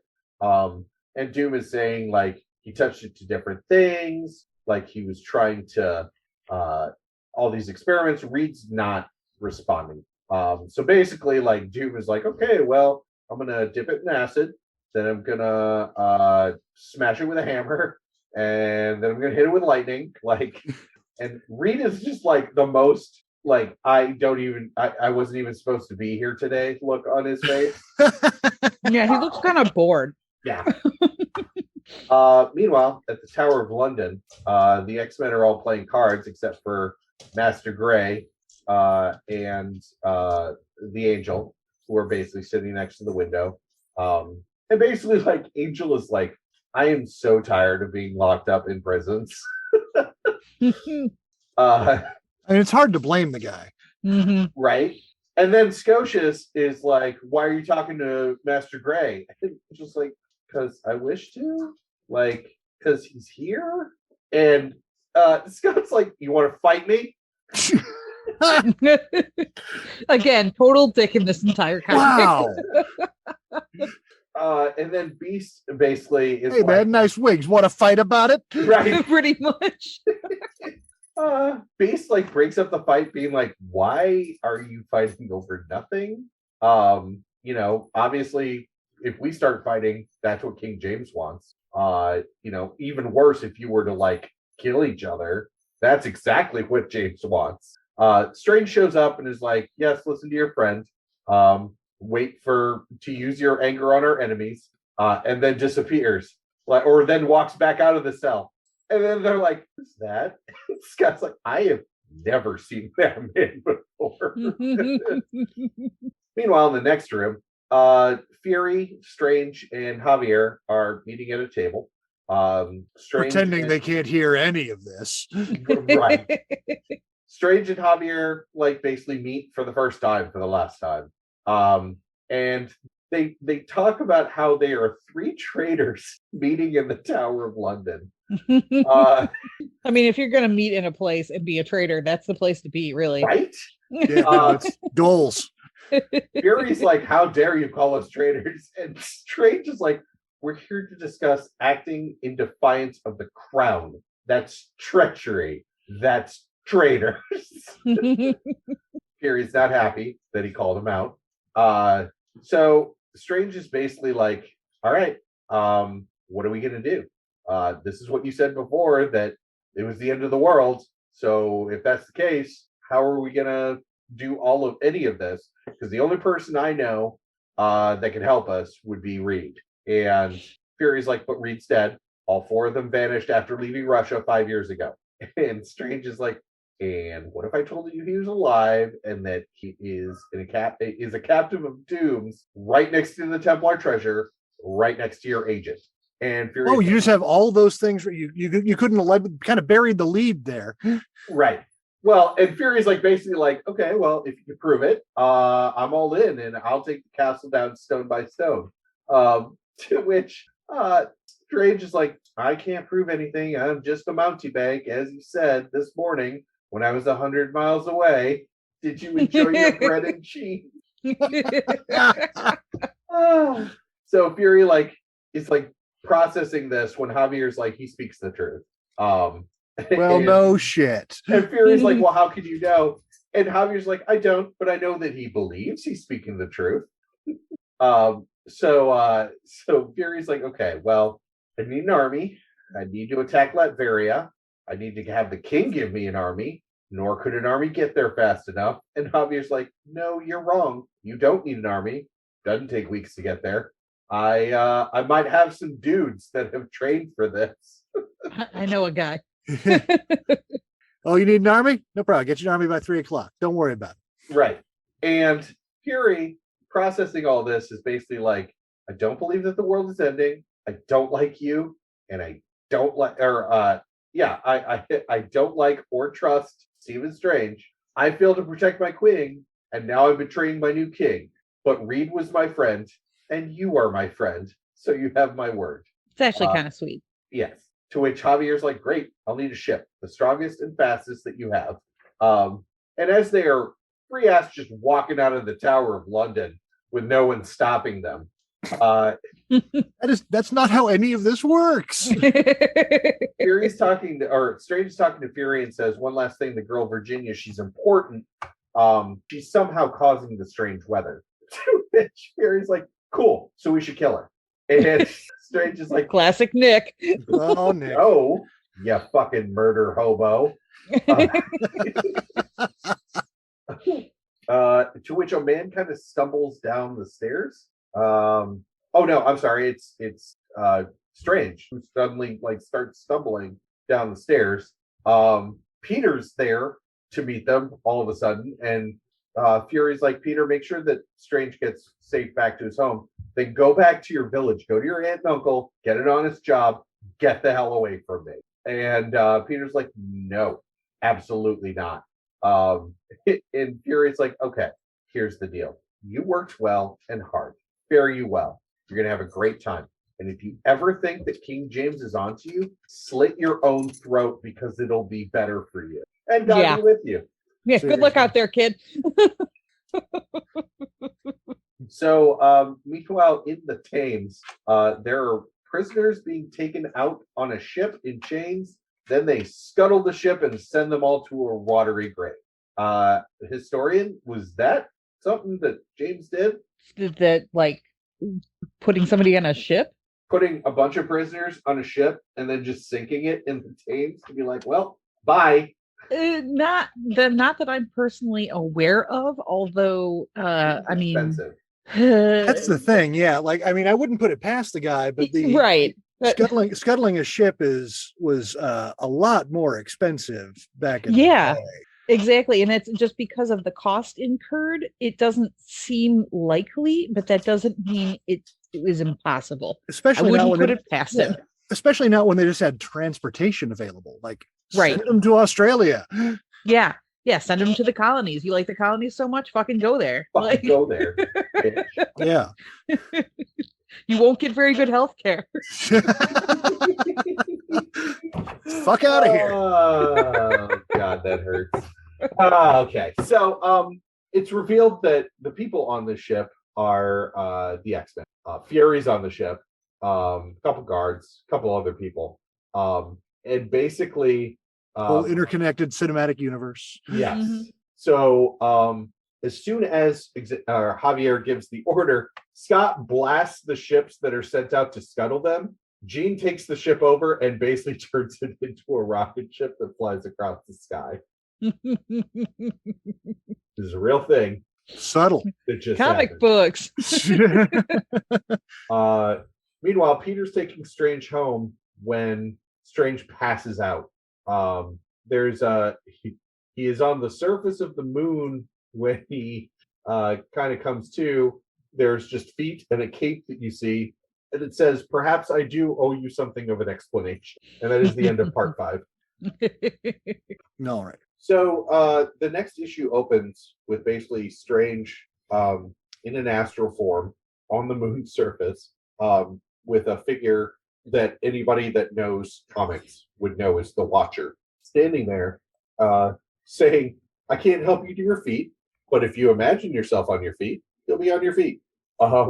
And explaining telepathic talk and saying that it's not an angel or demon, although it may answer to all of those. I'm the Watcher. We're on the moon.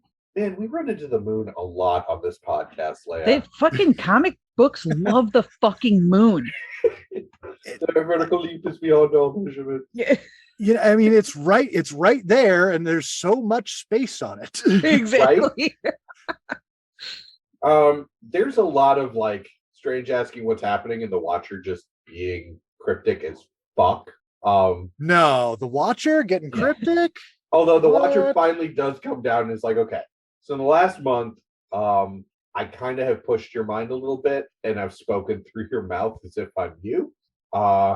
And basically, Strange is like, wait, were you the one that made me certain that the world is ending? And he's like, well, yeah.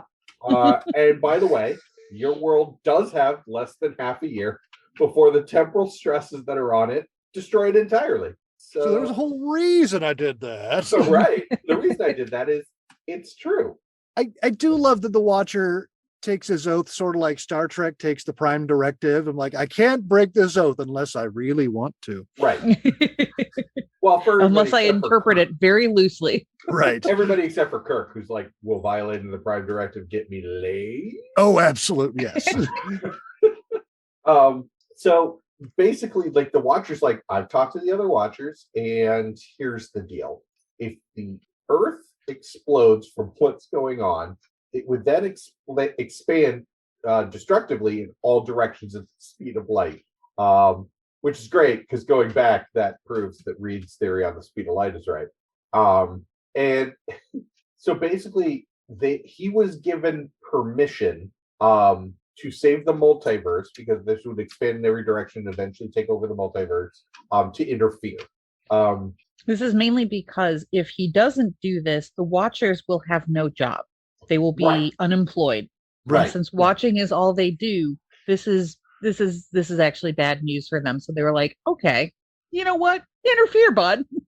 Yeah, and I mean, I'm not going to get into the multiple pages of the Watcher talking to Strange because it basically all boils down to that. I kind of I mean, the Watchers get cryptic and wordy because that's what they do. They have nothing but time to think up like wordy shit. Right. So meanwhile, Angel's flying around, pontificating on, that our ship is traveling too fast. He's in the middle of the ocean, but at least gets to fly.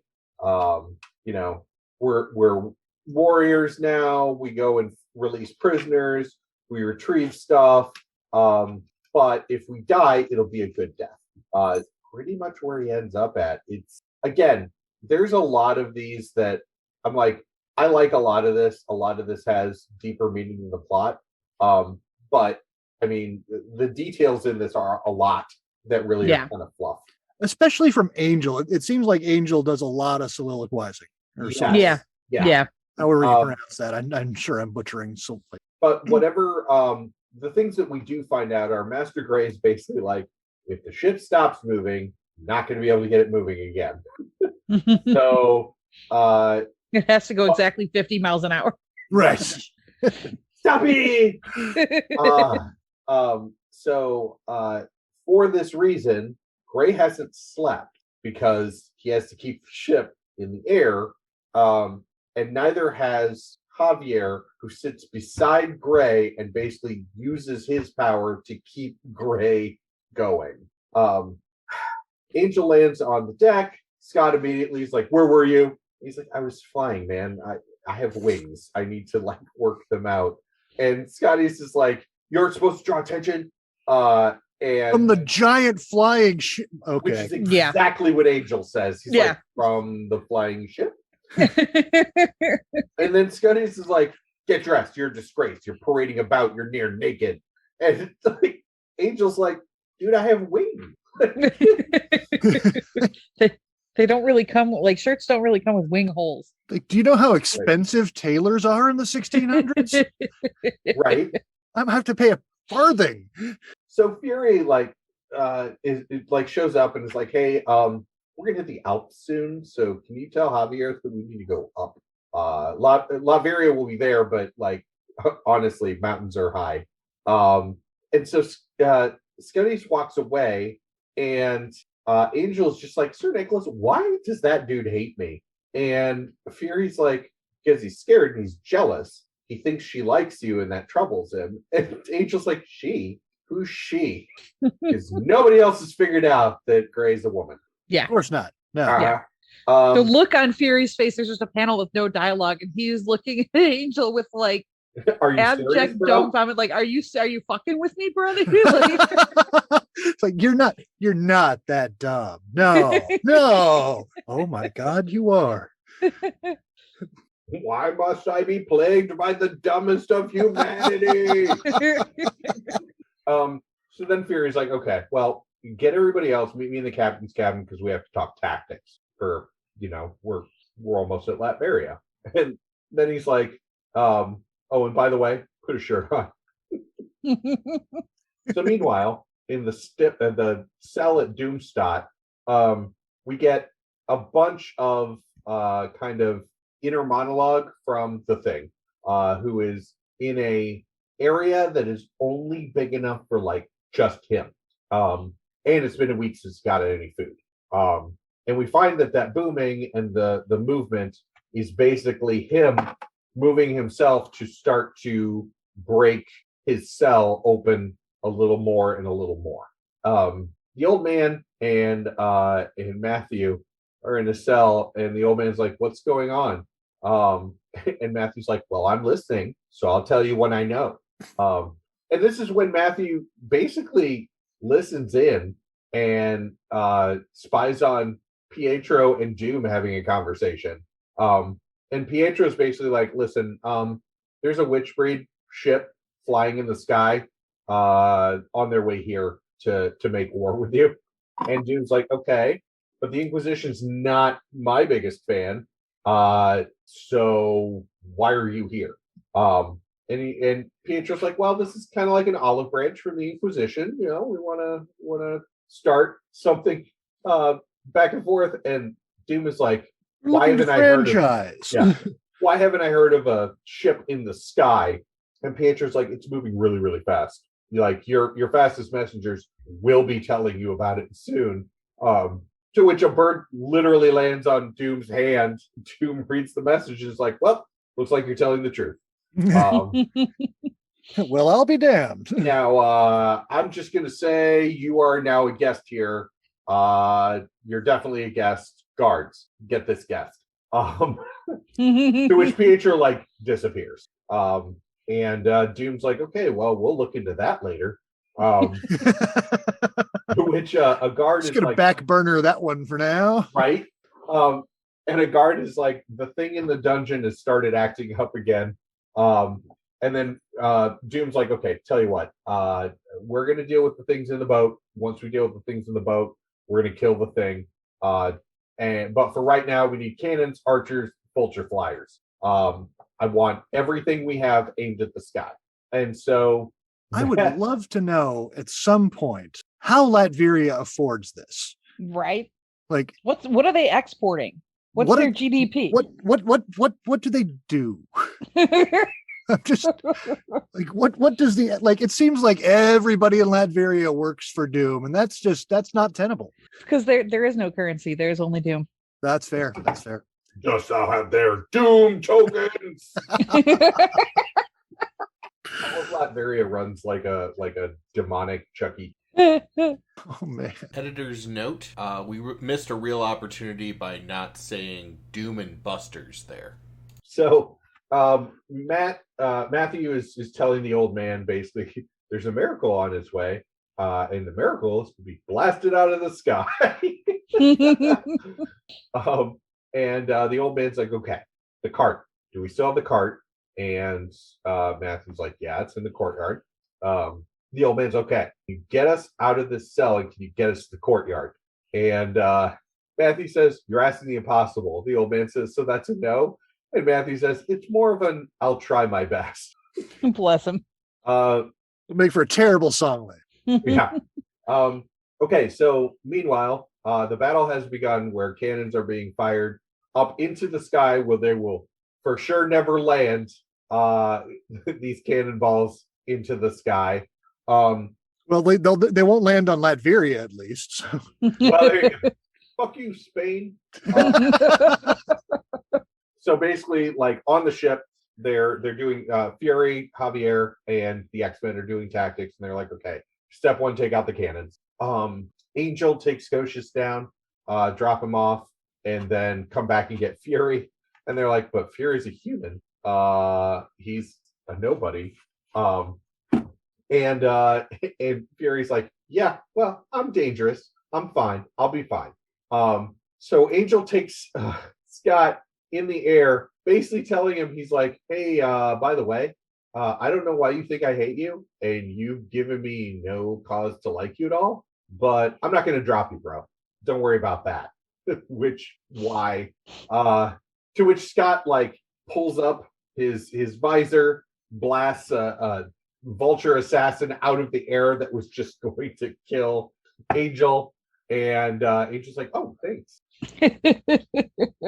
Javier's asking Robbie to create an ice bridge from the ship down to the castle top. And he basically says, well, the air needs to be wetter. So, like, if there was mist, he'd do it. So Javier's like, no mind, that's fine. Stay here, defend the ship. You can still deflect cannonballs when they come.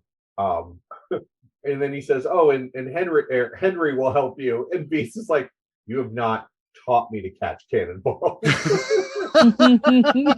To which Fury's like, no, you're going to defend us against them, to which there's a bunch of vulture assassins. And Beast's like, oh, much better. Meanwhile, Gray is sitting there holding her concentration to keep the ship in the air, with the phrase, from those who have much to give, much is demanded, over and over. And in the meanwhile, very noble. Yes. In the meanwhile, tragically noble. The Thing has broken his chains and is escaping. While Natasha is in Doom's chambers, and is like, it's not that I think that Doom's going to lose. It's that I don't have a better opportunity and plunder his room. Also, he's beginning to bore me. And that is when a mirror shatters next to her, cutting her and knocking her out, and a voice just in the room just goes, whore. Well, that's rude. It is rude. We don't slut shame here. Exactly. Well, we did in 2004.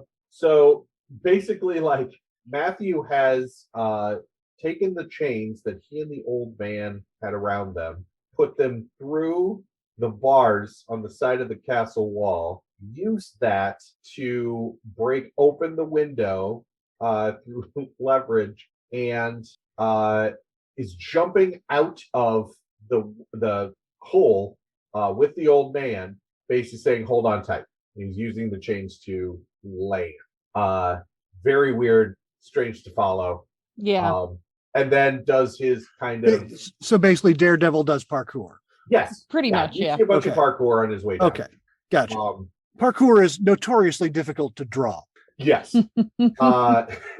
Meanwhile, the Thing is has let out Johnny Storm, who is opening the area for Reed to escape as well.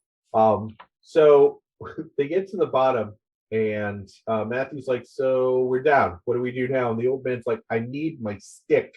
And Matthew says, is that all you could have gotten? I could have gotten you another stick, Donald. And he's like, nope, not like this one.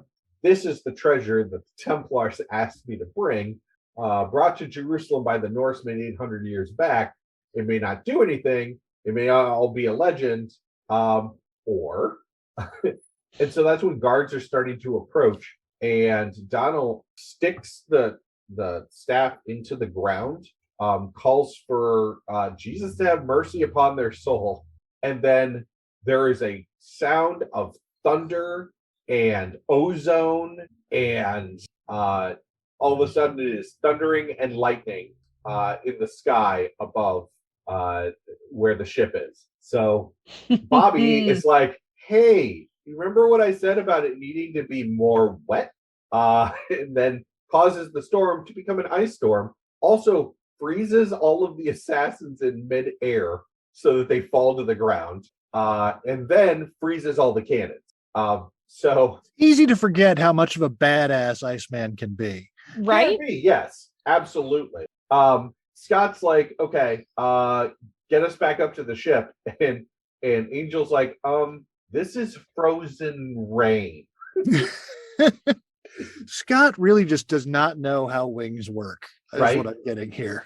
He's just really deficient in wing knowledge. Right. Doom is yelling at all his people to fire their cannons. They're like, they're all frozen. We can't. The ones that haven't been destroyed are encased in ice. The vulture flyers are all dead. What are we supposed to do? Should we flee? Not the right thing to ask Doom. In any context, in any world. No, Doom is not the fleeing type. No. No. Doom does not flee. Basically, he says, if this storm is their doing, then they have given us lightning, which means they have given us everything I need to ensure victory. And then a voice from off panel is like, hey, Otto, it's over. And the 3 of the 4 of the Fantastic Four are there.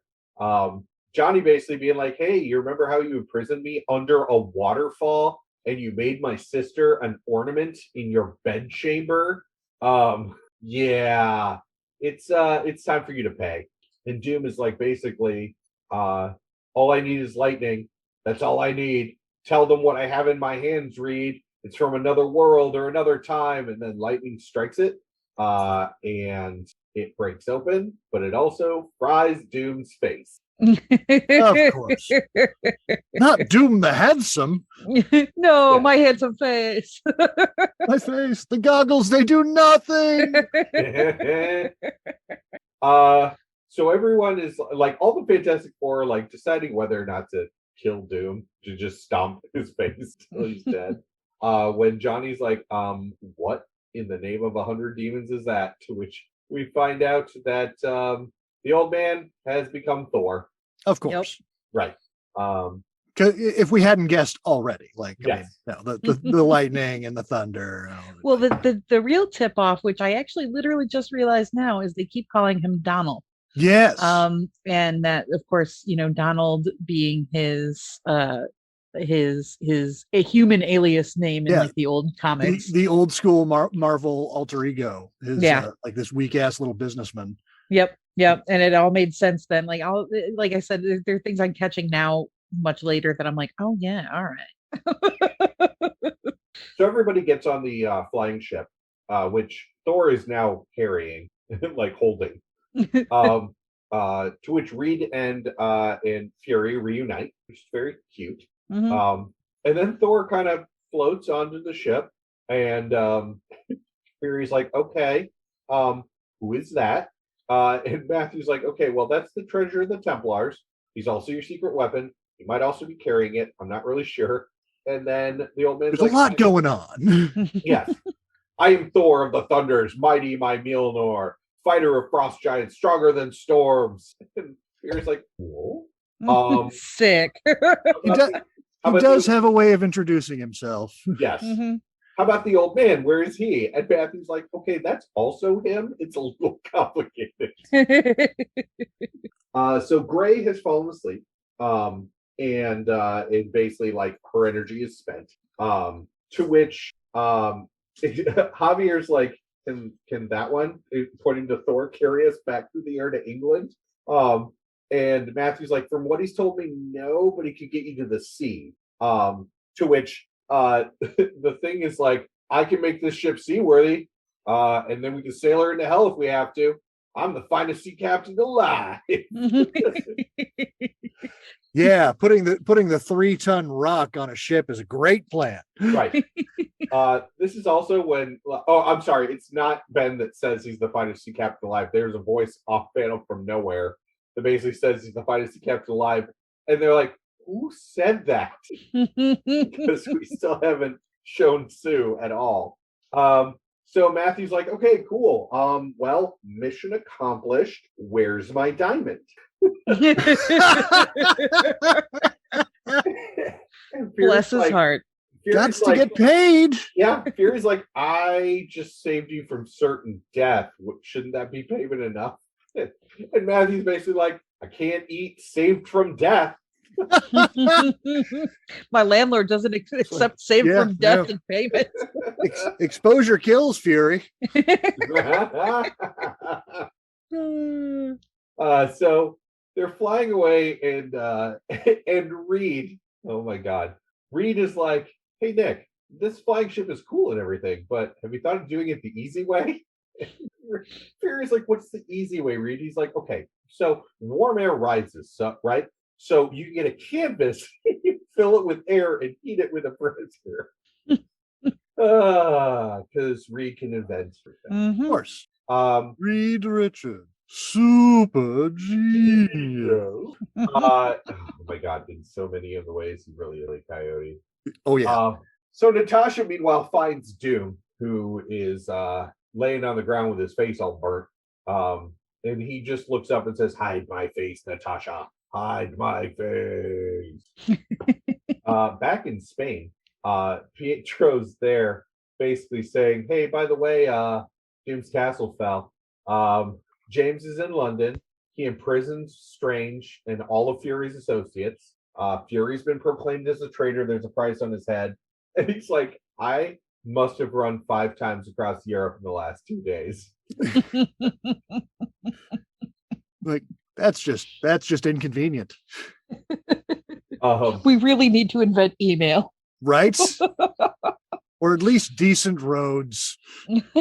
So while he's saying this and while he's tired, a net is thrown on him by Toad. And there's a man there. It's James, sorry. Who says he shall join his sister and the former Grand Inquisitor at the stake in the courtyard. And you have bought your life, Toad. And Toad's like, "Thank you, sire." And then, so everyone will be burned. Toad just turned into Renfield. "Thank you, sire." It It is literally spelled THIRE. Oh, So, wow. yeah.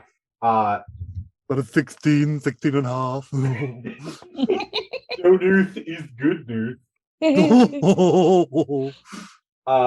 We have Strange in the tower awaiting his fate, basically giving us the recap, saying that he knows things but he's not going to speak of them.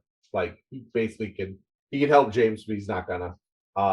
In the meantime, the Grand Inquisitor is tied to a stake, and they're basically like, the man that has arrived, it's not James, it's another man who has not been identified yet by name.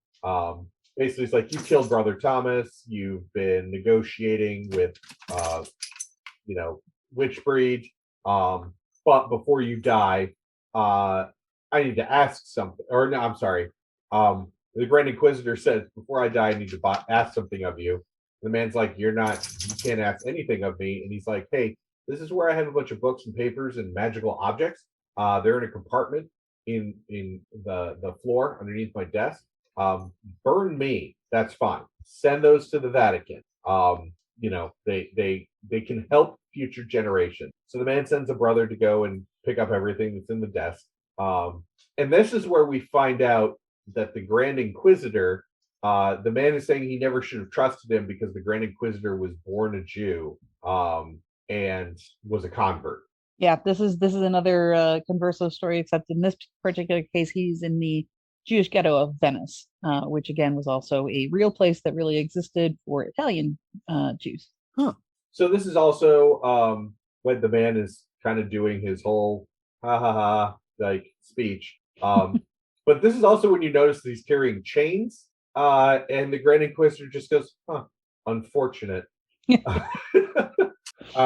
So the man comes back, the brother comes back and has all the stuff that the Grand Inquisitor has asked him not to burn. And so, of course, the man sets them on fire and then pulls out a helmet. And he's like, "What is this?" And the man says, "It's a helmet. It was a gift many years ago from a friend." And so the man is like, "Okay, great. Well, that'll burn with you," and throws it at his feet. And yeah, that is absolutely when the Grand Inquisitor uses his powers and everything metal. The helmet goes up, lands on his head. He undoes all the chains. Everyone gets away, and the Witchbreed just start murdering everyone. So basically, he looks at Wanda and Petros and is like, "You've come into the light. This is like a butterfly coming out of chrysalis." And then he turns his attention on Toad and is like, "Hey, Toad, you remember how you just betrayed me?" And he's like hanging him in the air by a chain, and basically says, "So, what's going to happen to you?" Oh boy.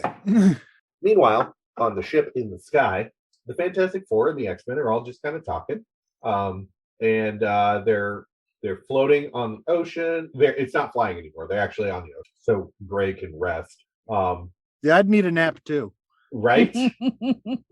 I mean, I need a nap on a good day, let alone. So then they start talking about where the hell are they going to go? James is in charge in England. Spain has the Inquisition. Out of nowhere, the disembodied voice is like, "I want to go to England. I want to go home." And Reed's like, "We're going to go, Susan, but not yet." Thing points out that they'll need supplies like food and water. Thor is speaking in runes. He will give them winds and currents to get them across the ocean, and that they're going to the New World. I love that Thor is always like the Norse accent is always just some weird font. Right?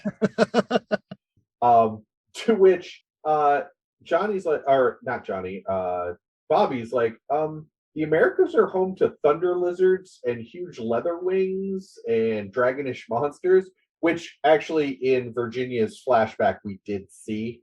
I was remiss to mention that there are still dinosaurs. Yeah, well, in specific, what looked to be like pterodactyl type things. So I found that very interesting. I wasn't sure if that was supposed to represent thunderbirds or like again with that. Oh, was there? I didn't even see that. I just saw the thunderbirds. But yeah, okay, all right. I mean, so there's dinosaurs in America. I mean, yeah, it's perfectly normal. It seemed to me like it was a weird combination of the Thunderbird legend and like the Savage Land. Yes. Yeah. Had a lot of Savage Land energy. Yeah. No, you're 100% right. I didn't even think of Savage Land, but yeah. But that's also when the thing is like, yep, there's daggermouth lions, hairy elephants. Like, okay. I mean, those are better names. I mean, true. I mean, I'm just going to call mammoths hairy elephants from now on.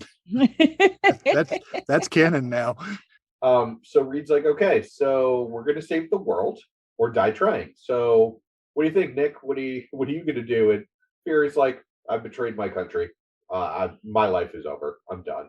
You know, like James will not let this stand. Yeah. And Reed's like, but you did what you thought was right.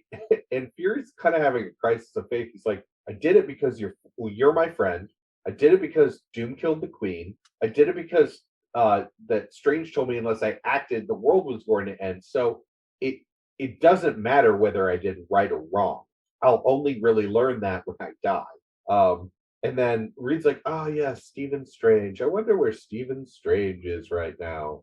And then we go to Hampton Court, which has King James there meeting with Virginia. And basically he's like, okay, I'm cutting off the colonies, just so you know. We don't have money for it. So basically like you guys are shit out of luck. And she's like, okay, so should I go back and tell my father? And they're like, no. You don't talk to the king like that. And she's like, but we have to go back to. And James is like, no, you have to do what I tell you. Perhaps we could find you. And then he looks at Raj is like, perhaps we could find you a good Scottish wife to tame you. Yeah, that's gonna go well.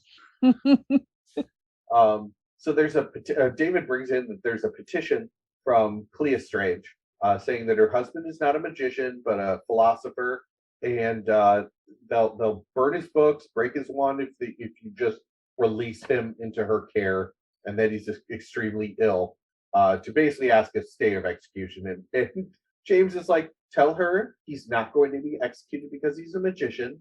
I'm going to kill him because he's a traitor. To which outside the gates, or outside the castle, Virginia meets with Clea. And they're walking together, just two women and giant Native American bodyguard. Clea Clea reveals that Steven's ill, and that he's made her swear a bunch of things. Virginia talks about how she's been talking to Raj, and they think they can rescue him. And Clea's like, okay, you can't free people from the tower. That's not a great idea. No, apparently, but apparently they can walk out. Right. Yeah. Well, and Virginia's like, no, check it out. I'm going to turn into a big cat, and Raj is going to ride me into the tower, and then we can free everyone and escape. And Clea's like, no, I forbid that. That's absolutely not. If Stephen were rescued by supernatural means, James would murder every witch, magician, cunning man, wise woman in Britain. Not like he's not going to do that, but Like, right? I mean, yeah. and Clea says that the king's fears must be allowed to die away, not be fanned into hatred and war. To which Virginia's like, yeah, we can't just let that happen. Maybe King James will be merciful. To which Clea's like, no, he won't. not real big on mercy. Right. No. Meanwhile, on the ship, Angel is meeting up with Cyclops, who he's like, oh, Still hey, being a dick. you just came from the Literally. cabin. How's Master Gray? And Scott's like, stop it, just stop it. And he's like, what? And then that's when Scott's like, Master Gray is a joke that's no longer funny. Master Gray doesn't exist. Mistress Gray is unconscious. She's bleeding. Javier is attending to her. And it's fucking Angel's like, Mistress Gray. He had to be told twice. Yes. And Scott's like, oh, you didn't know. How did you not know? Well, I don't know. I assumed Fury was joking. Right. In the cabin, Javier Sense of humor on that guy. and Jean are talking. And basically Jean's like, well, I'm gonna die. And Javier's like, no, you're not. She's like, don't lie to me. We're in psychic communication. I can tell when you're lying. And her last wish is that let her die as a woman and do not give her body to the sea. And then she, in the Tower of London, Peter is looking at a spider when a man approaches. Oh, Banner approaches and is like, I see you made a friend. And like, there's some legend of the Bruce. I'm gonna kick this one. Robert the Bruce. Robert the Bruce. Okay, So, thank you. Yeah. That when he Scottish. when he's Yes. escaping from the English, he destroyed a spider's web, and then he looks out of the holes of spider's web forever. So he says, you're going to come down to the yard, to which he brings Peter, and there is the chopping block with Stephen Strange's head going there, and it is implied that Peter watches, and so does Virginia, Raj, and Banner. Clea is in the background as well. Yeah. Well, they didn't have Netflix. Or HBO. True. In the sky, there's strange lights, and two guards are talking. And one of the guards is like, "Don't look at the sky; it's evil." And there's apparently something moving inside the cell that they're guarding. I do like that one of them starts making a Hamlet joke. Yeah. He talks about how his father's ghost come to see thee repent. Oh, that's right. Oh my God, I love that. Neil does love himself some Shakespeare too. It's God true. knows. I forgot about that. Oh my God, yes, no. Oh, that made me so happy. So Clea is floating in the air, talking to Stephen's disembodied head that's on a spike. It's revealed that she obviously knows a bunch of magic. And then there's a whole story about like the present and the future, the forerunner, kind of cryptic stuff. I didn't get this even on my third read through. So, here's my interpretation of what he's talking about here. Basically, something from the future has dropped into this world. And it sparked off the beginning of basically the Age of Heroes, which should not have happened that early. Right. And the reveal on what started that does come later, right? Right. Yeah. Right. Okay. That's what I thought. But yeah, so it does, and I won't get to that yet, but right. Until we get into that. yeah. But basically, so this is essentially fucking up basically it's fucking up the timeline. Yeah, this is where we get the what if aspect of it. Like, right, something was and taken so this is in order to essentially fix this, because like time and space, etc., are like rending apart. And he's like, we got to fix this somehow. We got to send whatever it is that got sent here from the future back somehow. But Stephen reveals that whatever it was that brought this thing to their current reality has been destroyed. So it has to go back to through the same way that it came, like the same doorway, the same gate, which Stephen reveals is in America. So back on the ship, Angel is basically mourning Jean/John's death. He's talking about how he actually feels like he had lost 2 friends instead of 1. And so since Jean asked not to be buried at sea, and since they can't obviously do a funeral pyre on this big wood ship, Johnny Storm flies her body into the air while he's on fire, sets her on fire, drops her, and Cyclops vaporizes her with his IV. Yeah. I mean, it's super convenient that they could do that, because like, right, not having a burial at sea when there's a body on board is not a great plan. Well, and I mean, they get super in depth on it too, because they talk about how she smoked and glowed and then erupted into light and burned so brightly I wanted to look away, but I did not look away because and then you see the Phoenix, because we can never fucking get away. No, you can't have Jean Grey and not have the Phoenix. It just doesn't.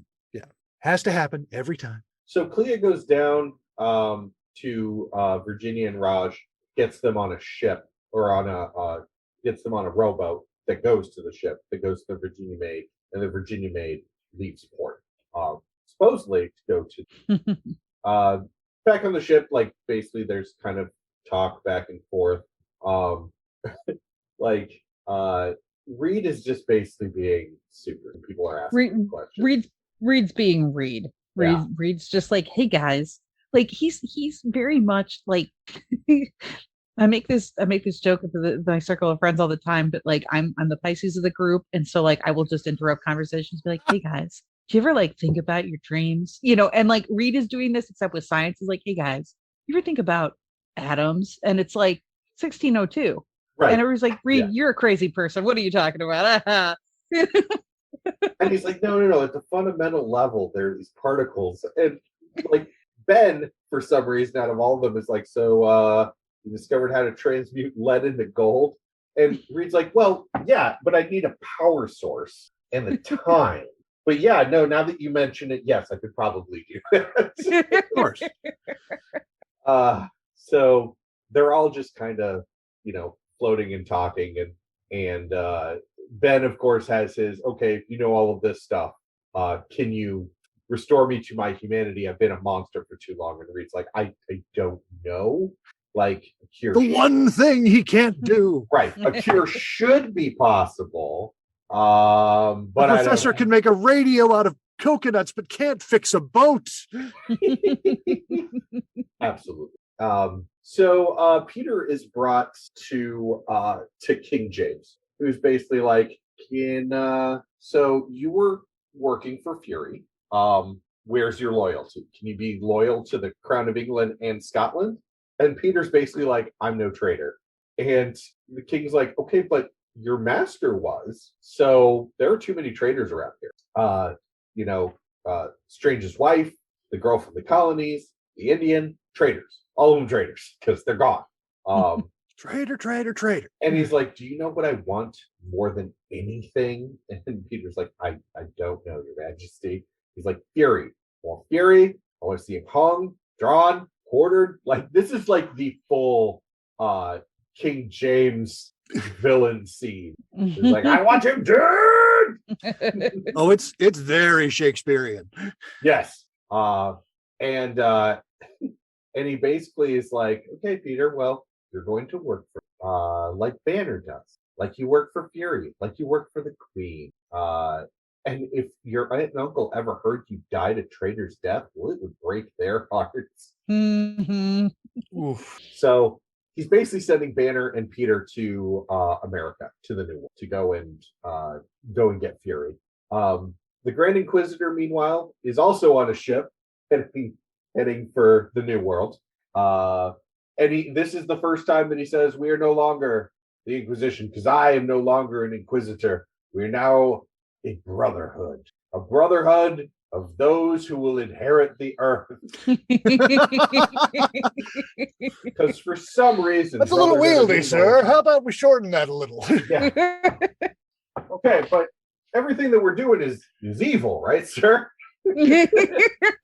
No, don't call it that. That's too obvious. No, we can't. That's right. Got to be subtle about that. We can't say that part out loud. You just say we're evil. So this is also where Virginia reveals to Clea about how the rift in space, about how something came through it 15 years ago. That's what the Forerunner is. That's where we get our explanation for we need to send it back from whence it came.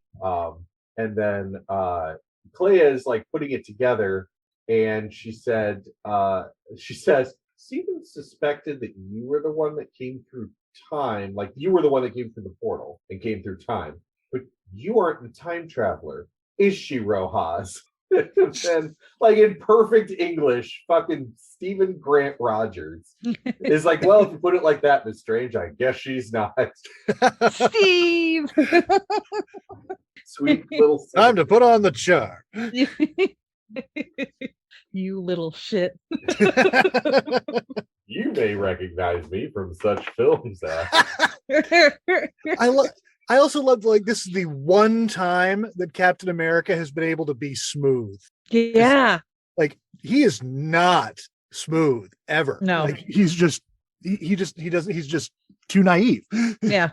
Yeah. Yes. Well, and this is also where, okay, so that's the end of the 7th issue. We start the 8th issue, and basically it's like, okay, time to hear Rojas' story. And immediately he's just like, I'm Stephen Rogers. Like, it goes through all of Stephen Rogers' stories, how he went through World War II, how he protected America. And by the way, there's going to be a World War II, which implies there's going to be a World War I. So you want to watch out for that. Oh, that's one of my favorites, is the time traveler that shows up and goes, am I in World War I? World War what? But basically, like, Steve's like, okay, well, I never aged. And it shows a super sad scene of like 80s, 90s Peter Parker and Daredevil walking each other. And so basically America fell apart and became like a dystopia. Trying to fight in the underground. There was a president for life at this point that he was fighting against. So the plan was to shoot him back in time. And they don't say exactly where they were looking to shoot him, but you just get the sense that they overshot by quite some time. And then things got foggy. He was like, kind of brought into a Native American tribe. And it was when he saw Virginia that he knew he had to protect her. That she was like this link to the United States, or America. Something just clicked. And he's that's just why that American. That's right. And that's why he's a real American. I mean, on one side, yes, appropriate song. On the other side, not an appropriate song. I'll see myself out. I mean, I don't know. Everybody in this book has been swinging a dick around of some nature. So you know something, brother. So like Steve gets done with his story, and Thor's like, hey, we discovered it first, right? Well, I gotta go. And Reed's like, kind of still need your head, big, or your help there, big guy. And Thor's like, close your eyes, and zaps away. back to the old man carrying the stick. I do love that Thor's like, oh yeah, the old stomping grounds. Well, see ya. Yeah, I do love that Thor's basically like, first, leave. Peace out. He legit calls it Vineland, which is again Neil showing his work. Yes. Yep. And it's like, oh yeah, like I remember this joint. Totally sick as hell, bros. Anyways, peace. Peace out. So basically, it goes back to Donald, who says, "Yeah, we've been charged to keep this safe. There used to be gods on Earth, because one must think that there are saints and demons, and if there was a Thor, there must be all the other ones." And Strange is like, or I'm sorry, Reed is like, "Okay, cool. So that could bring down the church, right?" And Donald's like, "Well, I was just Thor, so." And then the Catholic Church, the Templars would really want to keep that secret. Yeah. So there's money in them, their parishioners. Sorry, I'm trying to remember who Fury is talking to at this, because they do get into Doc in Roanoke, and he is meeting with Virginia's father, whose name is Ananias. Fury also is like, oh no, Fury is talking to him and is like, James, by the way, will come here and he'll kill all of you, because everybody seems to be coming here, and it might look better if we basically consider the colony captured by monsters and traitors and witch breed rogues. And actually, you know what's a much better idea? This village is now independent of the English crown, and I'm going to be your governor. You protested, but this is happening.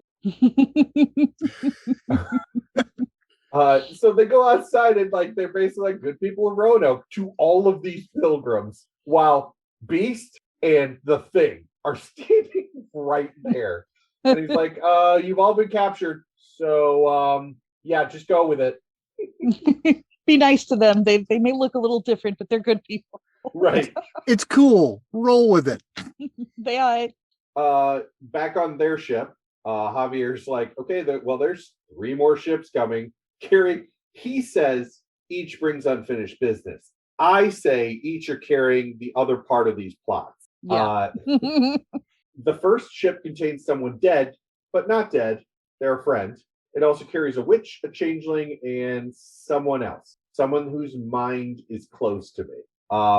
Another ship is coming with James's agents. They're coming to kill you, Fury. To which Fury's like, "Good. That's what I would have done if I were James. That's sensible." And he's like, "Yes, well, one of them's the boy Peter." And Fury's like, "Oh no, that's a good move. That sly old fox. Let's see where this takes us." And the plot thickens. And the third ship, Javier's like, "Yeah, this is my unfinished business. It's an enemy who was once long ago a friend." And you see the Inquisitor with Pietro and Wanda. They talk about destroying the ship before it ever reaches Leia. Like maybe they could just send Johnny and somebody else to just go burn the ship.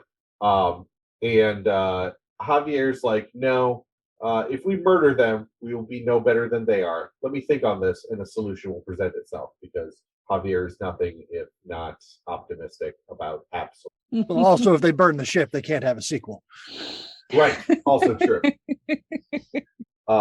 So Angel is flying Bobby in the air. Javier, Beast, and Scott are on a little dinghy ship. And Javier basically starts to telepathically communicate with, I'm just going to call him Magneto. And they're like basically having a discussion. And he's like, "Oh, good. You didn't destroy the helmet I made you." And this is where Magnus is basically like, "I didn't come here to kill you. I was on a pleasure voyage. The currents just started pulling me here." And then they kind of have a talk about their past and, have people embraced you? Do they hate you like I always said they would? And what's amazing is they do this somehow without a chessboard between them. Right. Yeah, it is For that once. scene only psychically. Yeah. For once. And at one point, Javier's like, okay, well, you're like a lute player who only knows one tune. You play it over and over and over again. And he's like, so did the church figure out that you're witch breed yet? And he's like, yeah, you got me there. Yeah, they busted me. Totally did. Well, shut up. To which like Enrico starts going around waking everybody up, including Toad, who's like, cold, it's so cold, I'm sleepy. Because Toad is nothing to us. Mm-hmm. This one's going to be a doozy. So the last thing basically that Javier tells him is, no, it's too late. I could have killed you. Don't forget that. Never forget that. And the Inquisition ship is completely encased in ice from Bobby. So now it is an ice cube floating on the ocean. Well, it's not burnt. Yeah. Reed is like trying to explain that people need to look for a light, but he does it in the most fucking Reed way possible, way over explaining it. He's like, it'll either be a light or it'll be dark with light going into it. So like, It's a simple Borsian phenomenon, guys. Yes. Come on. Jeez. to which people are like, what does it look like? He's legit like, I don't know, actually, I don't know. Yeah, right? It does this. It don't look like it. Who knows? And they're like, okay, cool. Where will it be? I don't know, within 50 miles of here. I can't wait until this Reed and this Peter meet. I mean, just so much and then, like, geekery. they're like, okay, cool. So what do we do when we find it? He's like, oh yeah, you come back and you tell me. What will you do then? He's like, no idea. Good luck. So Scott and Angel have a moment where Scott's like, I'm sorry, I was a dick. You didn't know. I loved her, and I thought she loved you, and I was a fool, and all this other. No shit. Right. To which Angel's like, you have nothing to apologize for. I seriously thought Jean Grey was a man, but I did think that I was in love with that young man. So Yeah, toodles and flies off. This was super great, actually, because it was just like, oh no, buddy, like, no, you don't have to apologize to me. I thought she was a man, and I was in love with the man because I love men. So have a good one. Peace. And that's that on that. Like, A+. Also, very cool, since this is years before they retconned Iceman to begin. Right. Yeah. Good on you, Neil. Meanwhile, Virginia is welcomed home. Rajan, Steve, and Clea are there. And Clea immediately is like, I need to talk to Reed Richards, Nicholas Fury, and Carlos Javier, and whoever else is in charge. And I'll also need a hammer and a chisel. Like, she is not fucking around. She's like, give me these things immediately. She is here on capital B business.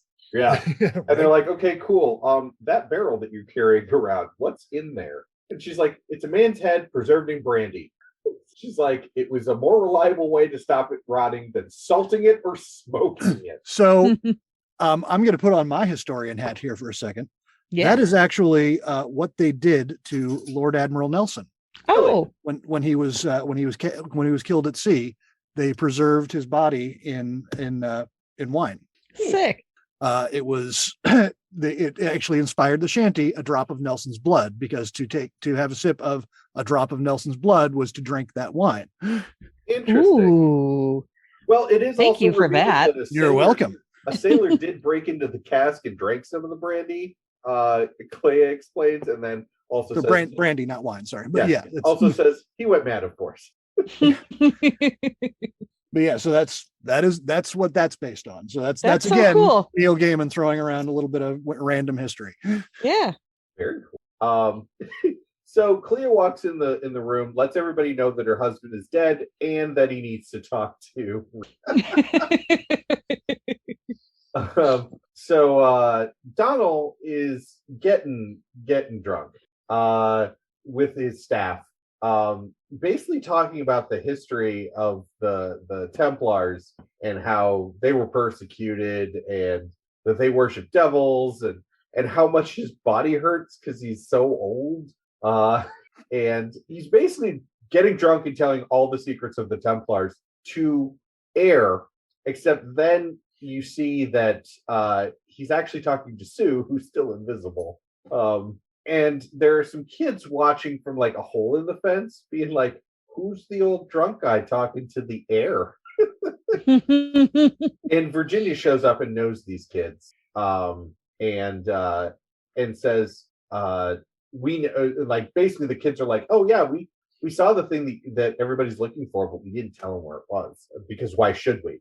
And she's like, because it's important, and so that breaks back to, oh god, this scene, this picture, Fucked up. Clea holding the rotting head of Strange, basically being like, well, you all know my husband. So no introductions are needed. And we will not be taking. Here's my husband, Stephen. We will not be taking questions. Right? Except they will be. Right.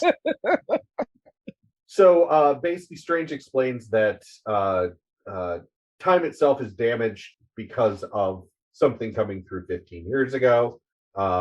There's a whole bunch of discussion about natural philosophy, and Reed starts talking, which means nobody understands what he's saying, except he does point out that basically, like, ripping the fabric of space and time, it's not great for anybody. So now he's trying to work out, okay, how do we get that thing back? How do we reopen that thing? And so they're all discussing that when Virginia shows up and goes, I can show you where the thing you're looking for is. And it is, it actually looks just like the thing that gave Virginia her powers. It is floating. It looks like a little glowing infinity sign. It's the thing that she touched, not put in her mouth.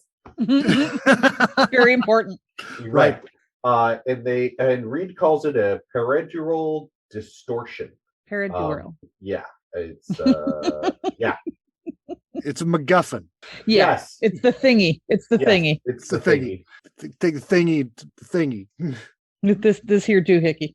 And they start working on all the things that they need to send Raj back in time. So they have to stop everything for a fetch quest. Well, they send him back to the future. Yes.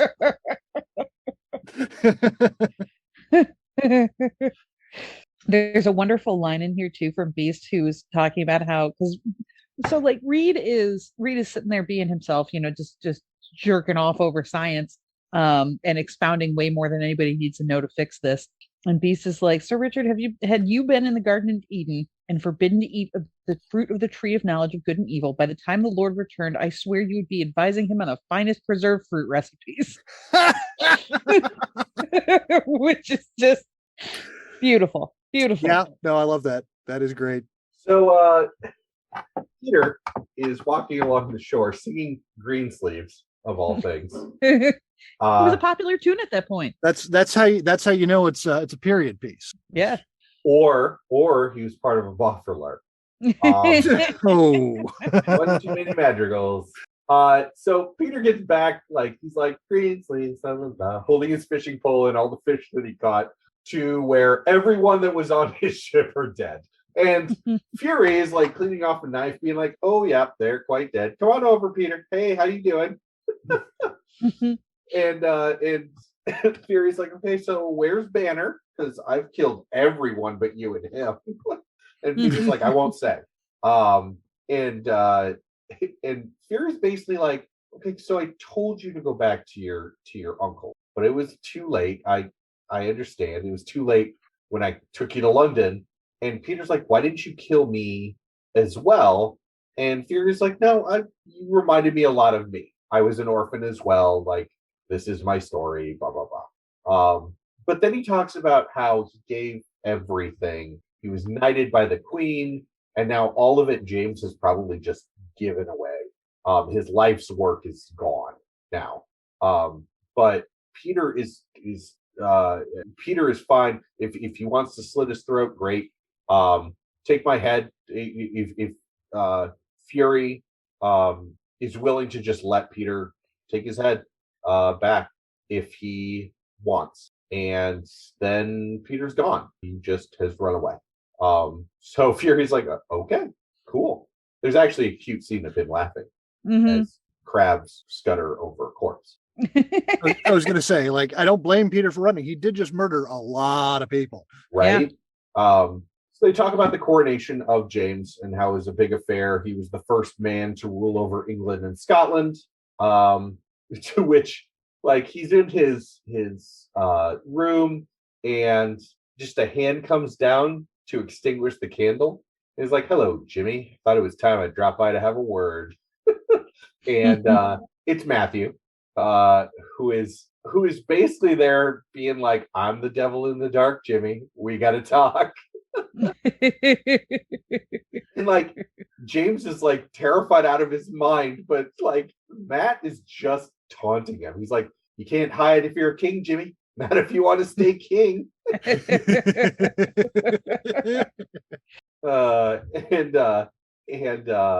So basically Matt puts his hand over James's mouth and is like, you should have kept Fury happy. You didn't treat him well. If anything happens to Fury, I'm going to be back to discuss the matter, and I'm not going to be pleased. And James is like, are you going to kill me? And Matt's like, what sort of a devil would I be if I did that tonight on All Nights? But I could. I can anytime I want. Better to be a beggar than a king, eh, Jimmy? And then he goes, and one other thing. Keep your sticky fingers off Ireland.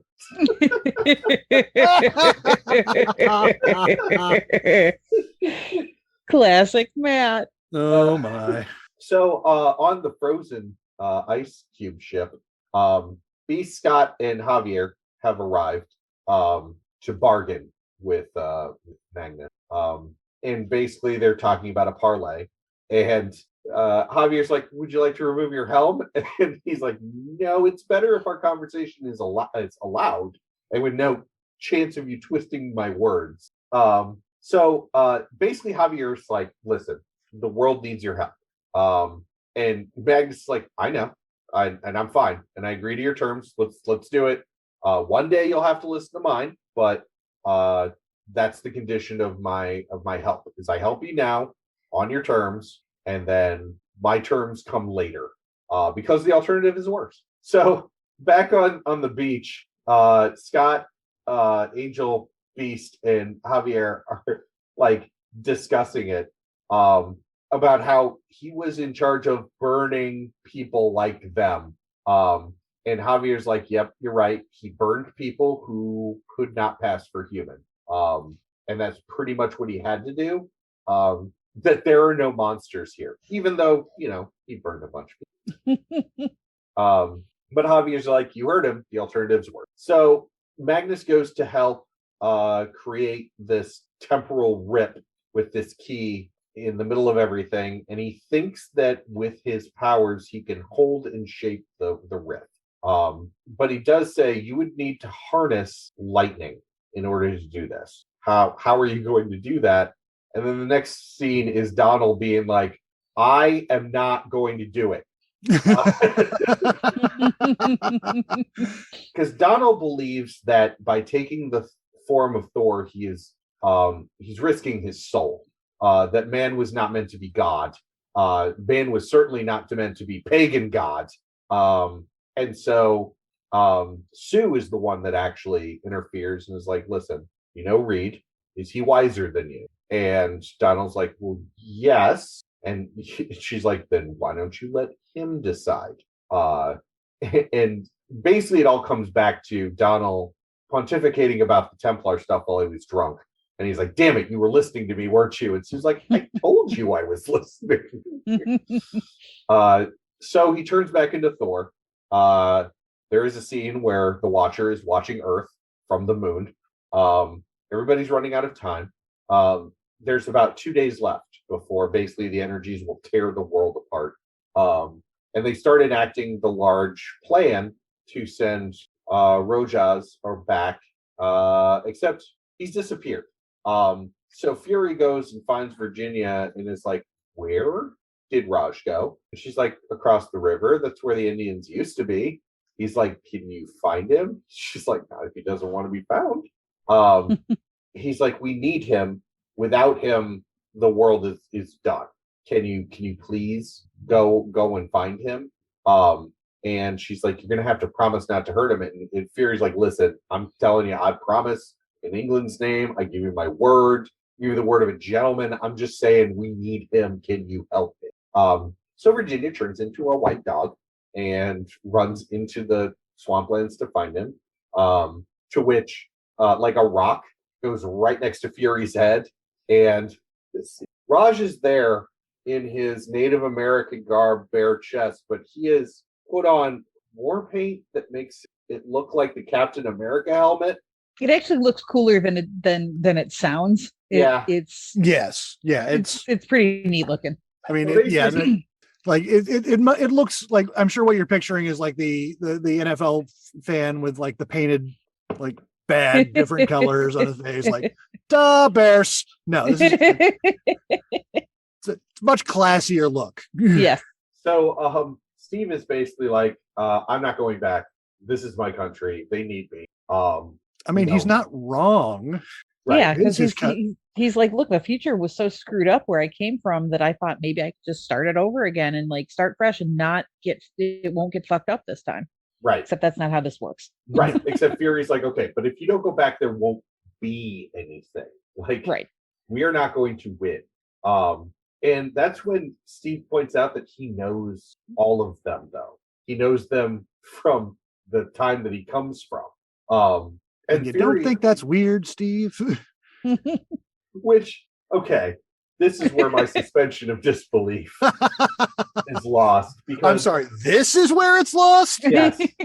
Because Steve is basically standing at a point where he's like, he's up on a ledge. And he's like, I'm not coming down. I'm not coming down. Don't come any closer. And Fury's like, okay, so you say you knew someone like me in another time in another world. Tell me, would that other Nicholas Fury betray you? Would he ever lie to you? Think about it. And that's okay. Somehow what convinces Steve to come down. I'm going to call bullshit right here. That's yeah. Because reading that, I was like, all right. Well, and that's also because as he comes down, like Fury offers his hand, and he's like, "Good man, you know that other Nick Fury that you knew?" And Steve's like, "Yes." And he goes, "I'm not him," and like hits Steve with a rock to knock him out. That's the best he's got. Well, it works. It does work somehow. I get that. Deadpan looks at Dog Virginia and says, "I lied." Wow. Yeah. Just wow. So, meanwhile, Fury is there carrying Steve's unconscious body back.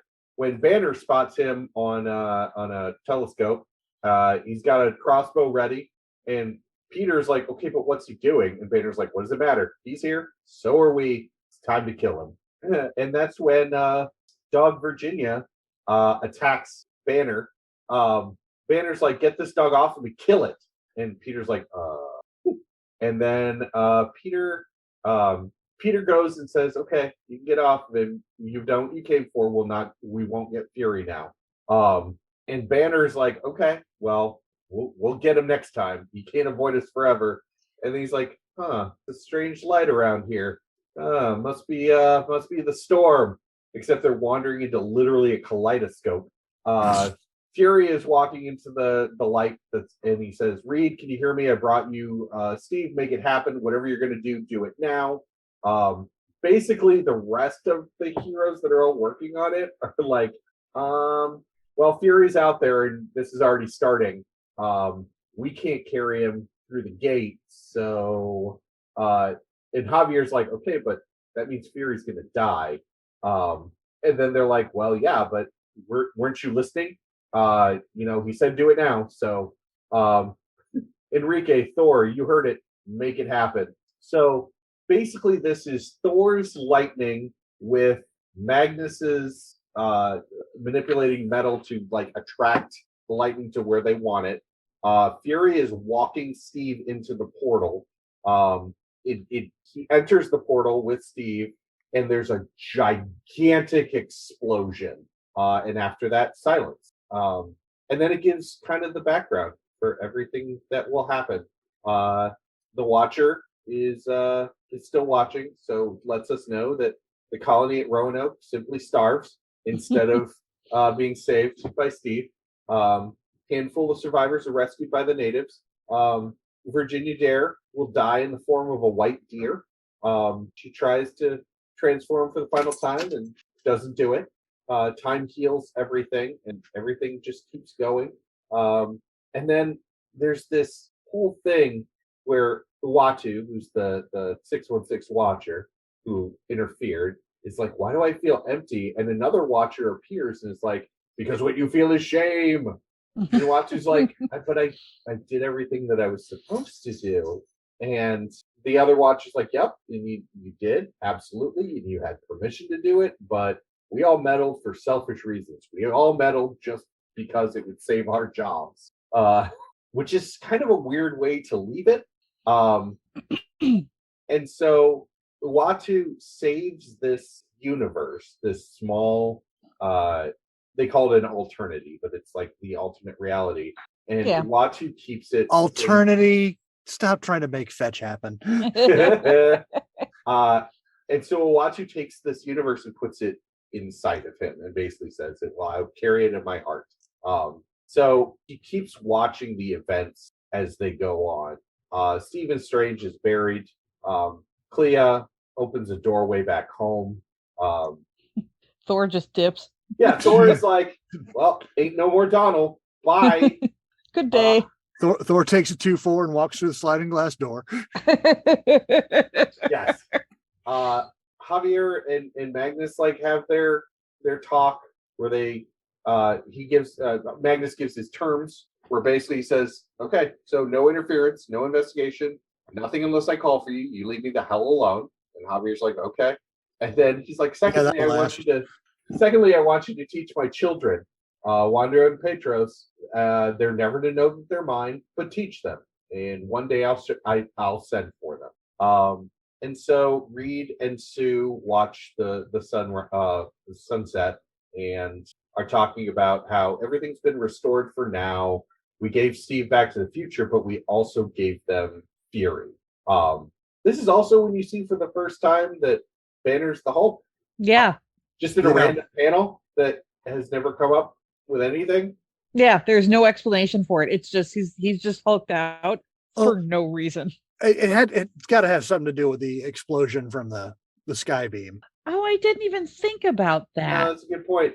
That is a good point because he pushes, gamma rays. He pushes Peter down during that explosion. Man. So yeah. Reed and Javier are talking, and Javier's asking if Reed's going to be the king of this area, and he's like, basically like, no, we don't need kings or queens. I think we can make a land where everyone prospers. About that. Yeah. Peter and Virginia meet up. Too soon? What? Peter and Virginia will meet up, and basically Peter's like, well, I can't go home. And Virginia's like, we can get your aunt and uncle out of England, and until then you can stay with us. And Peter's like, oh, good, I would really like that. And then a glowing spider bites the back of his hand. And that the comet can happen. Right. And that is the end of 1602. Yeah. It only took 4 hours. Oh my God. That's probably my fault. No, it's just a lot. It's very dense. It's very dense. And like this doesn't even touch on because they expand the universe a bit. I think there were 4 other at least 2. Yes. Yeah. I have not read those, but I do want to. Yeah, well, they go into a lot more. Neil didn't do so. No, probably, yeah. Yeah, no, he didn't, but it does go into more detail on the Hulk, and Peter makes web shooters eventually, and right. There's a 1602 Witch Hunter Angela that just came out when Secret Wars happened. Oh shit! Huh. Yeah. which, yeah, Angela is an interesting case of one of the only Image Comics people coming over to the Marvel universe. Yeah. But yeah, that's 1602. What do you think, Royal? I love it. That was a great recap, and it's such a good and well written book, and they're like even the spots that I love to hate or not even love to hate, but just love to make fun of. It's like it's always done with love. Yeah, right. Yeah. Even when it's bad, it's good. This book is like pizza. Right, absolutely. Well, I mean, like I said, nobody can bat 1,000. But there are damn good things in here. Oh yeah. And the way he weaves like not only the actual histories but historical myths, like the whole Roanoke colony and Virginia Dare and especially the White Deer portion of that, right? Like into the actual fact of her being the first person and all these sort of, it's just so well done. Yeah, absolutely. Agreed. No, totally agreed. Royal, thank you so much for joining us. This has been a blast. Is there anything you would like to plug? Anything? Yeah. Well, thank you so much for having me. As far as plugs go, I'm trying to launch a voiceover career. One of my the latest attempt to use my very expensive theater degree. So if you have need of commercials, like how-to videos, whatever, voices, introductions, you can find me at royalhebert.com. And I'm on all the socials, your Twitters, Insta, TikTok at Royal_PDX. Sweet. Yeah, and if you're out there and you're like, man, I've just been looking for the best voice actor and I can't find one. Hire this man. Listen to his silky golden voice. Like, what the hell? Like, this is like having him on here was partially because he's a good friend and partially because I love this, but so that people could actually hear him. Well, like just hire this man. He's great. Oh, thank you. Thank you, Leia. And yeah, like you can listen to my demo on my website. You can download my demo from my website if you want. It's out there. Yeah, nice. Well, we'll definitely have you back on here. We'll find something else to. I am looking forward to go through. Yeah, for sure. But until then, everybody, please join us in 2 weeks where we will be doing Tom King's Vision Run. And a special friend of Leia's will join us. Yes. Joe Carricker?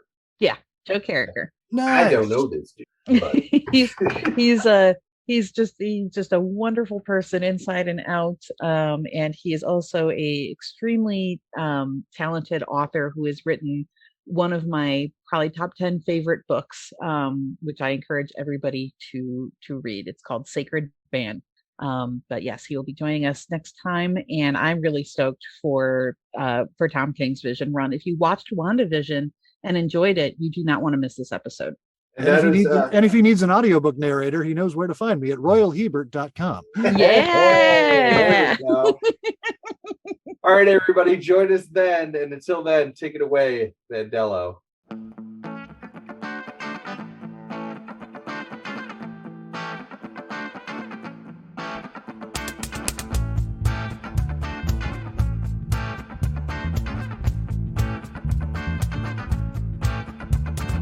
Direct conversation, some deep reactions, please.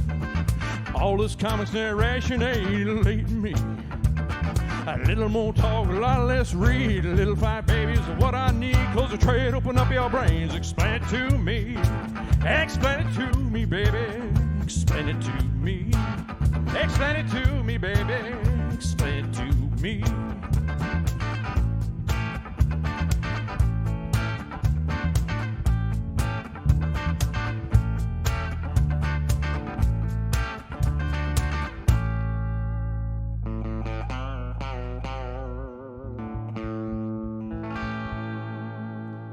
Vandello 2021.